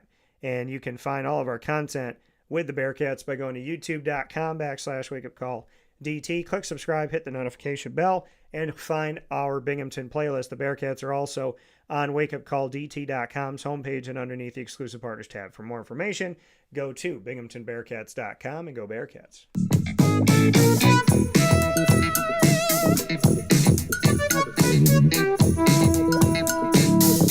The Onondaga Community College Lasers are exclusive multimedia marketing partners with Wake Up Call with Dan Tortora. Find your Lasers every single month on Wake Up Call. Every other Wednesday at 9 a.m. Eastern Time, they join me for the Laser Lounge. So the next one that we will have will be on November 12th at 9 a.m. Eastern Time. Student athletes, coaches, and administration joining the show to tell the story of the Lasers. You can find our Laser Lounge content by going to youtube.com/wakeupcalldt. Click subscribe, hit the notification bell, find the OCC playlist. You'll also find the Lasers on wakeupcalldt.com's homepage and underneath the exclusive partners tab. For more information, go to onondagalazers.com and go Lasers. With that being said, here on Wake Up Call with Dan Tortora, please know that everything that we do here on the show, we don't personally attack, and we don't stand for personal attacks. We are here on the broadcast to give our opinions, base them in factual evidence, and to have fun as always. We can disagree, but we can always be civil and always be kind. Thank you to Myers Creek for the Player of the Week. Shouting out once again our Central and Upstate New York High School Player of the Week, that being Jack Dutter. So big time shout out to Jack. And of course for our Syracuse Football Player of the Week to Yasin Willis, both presented exclusively by Myers Creek. And many thanks to Papa Joe for speaking on the World Series with me, as well as College Football Week 9, making picks for Week 10, NFL Week 8, making picks for Week 9. Find us on Facebook at Wake Up Call DT, X at Call DT, Instagram at wakeupcall_DT. For now, from the Great Lakes Honda City Studios, I say, God bless, no stress, do your best, be kind, and treat people the way you want to be treated.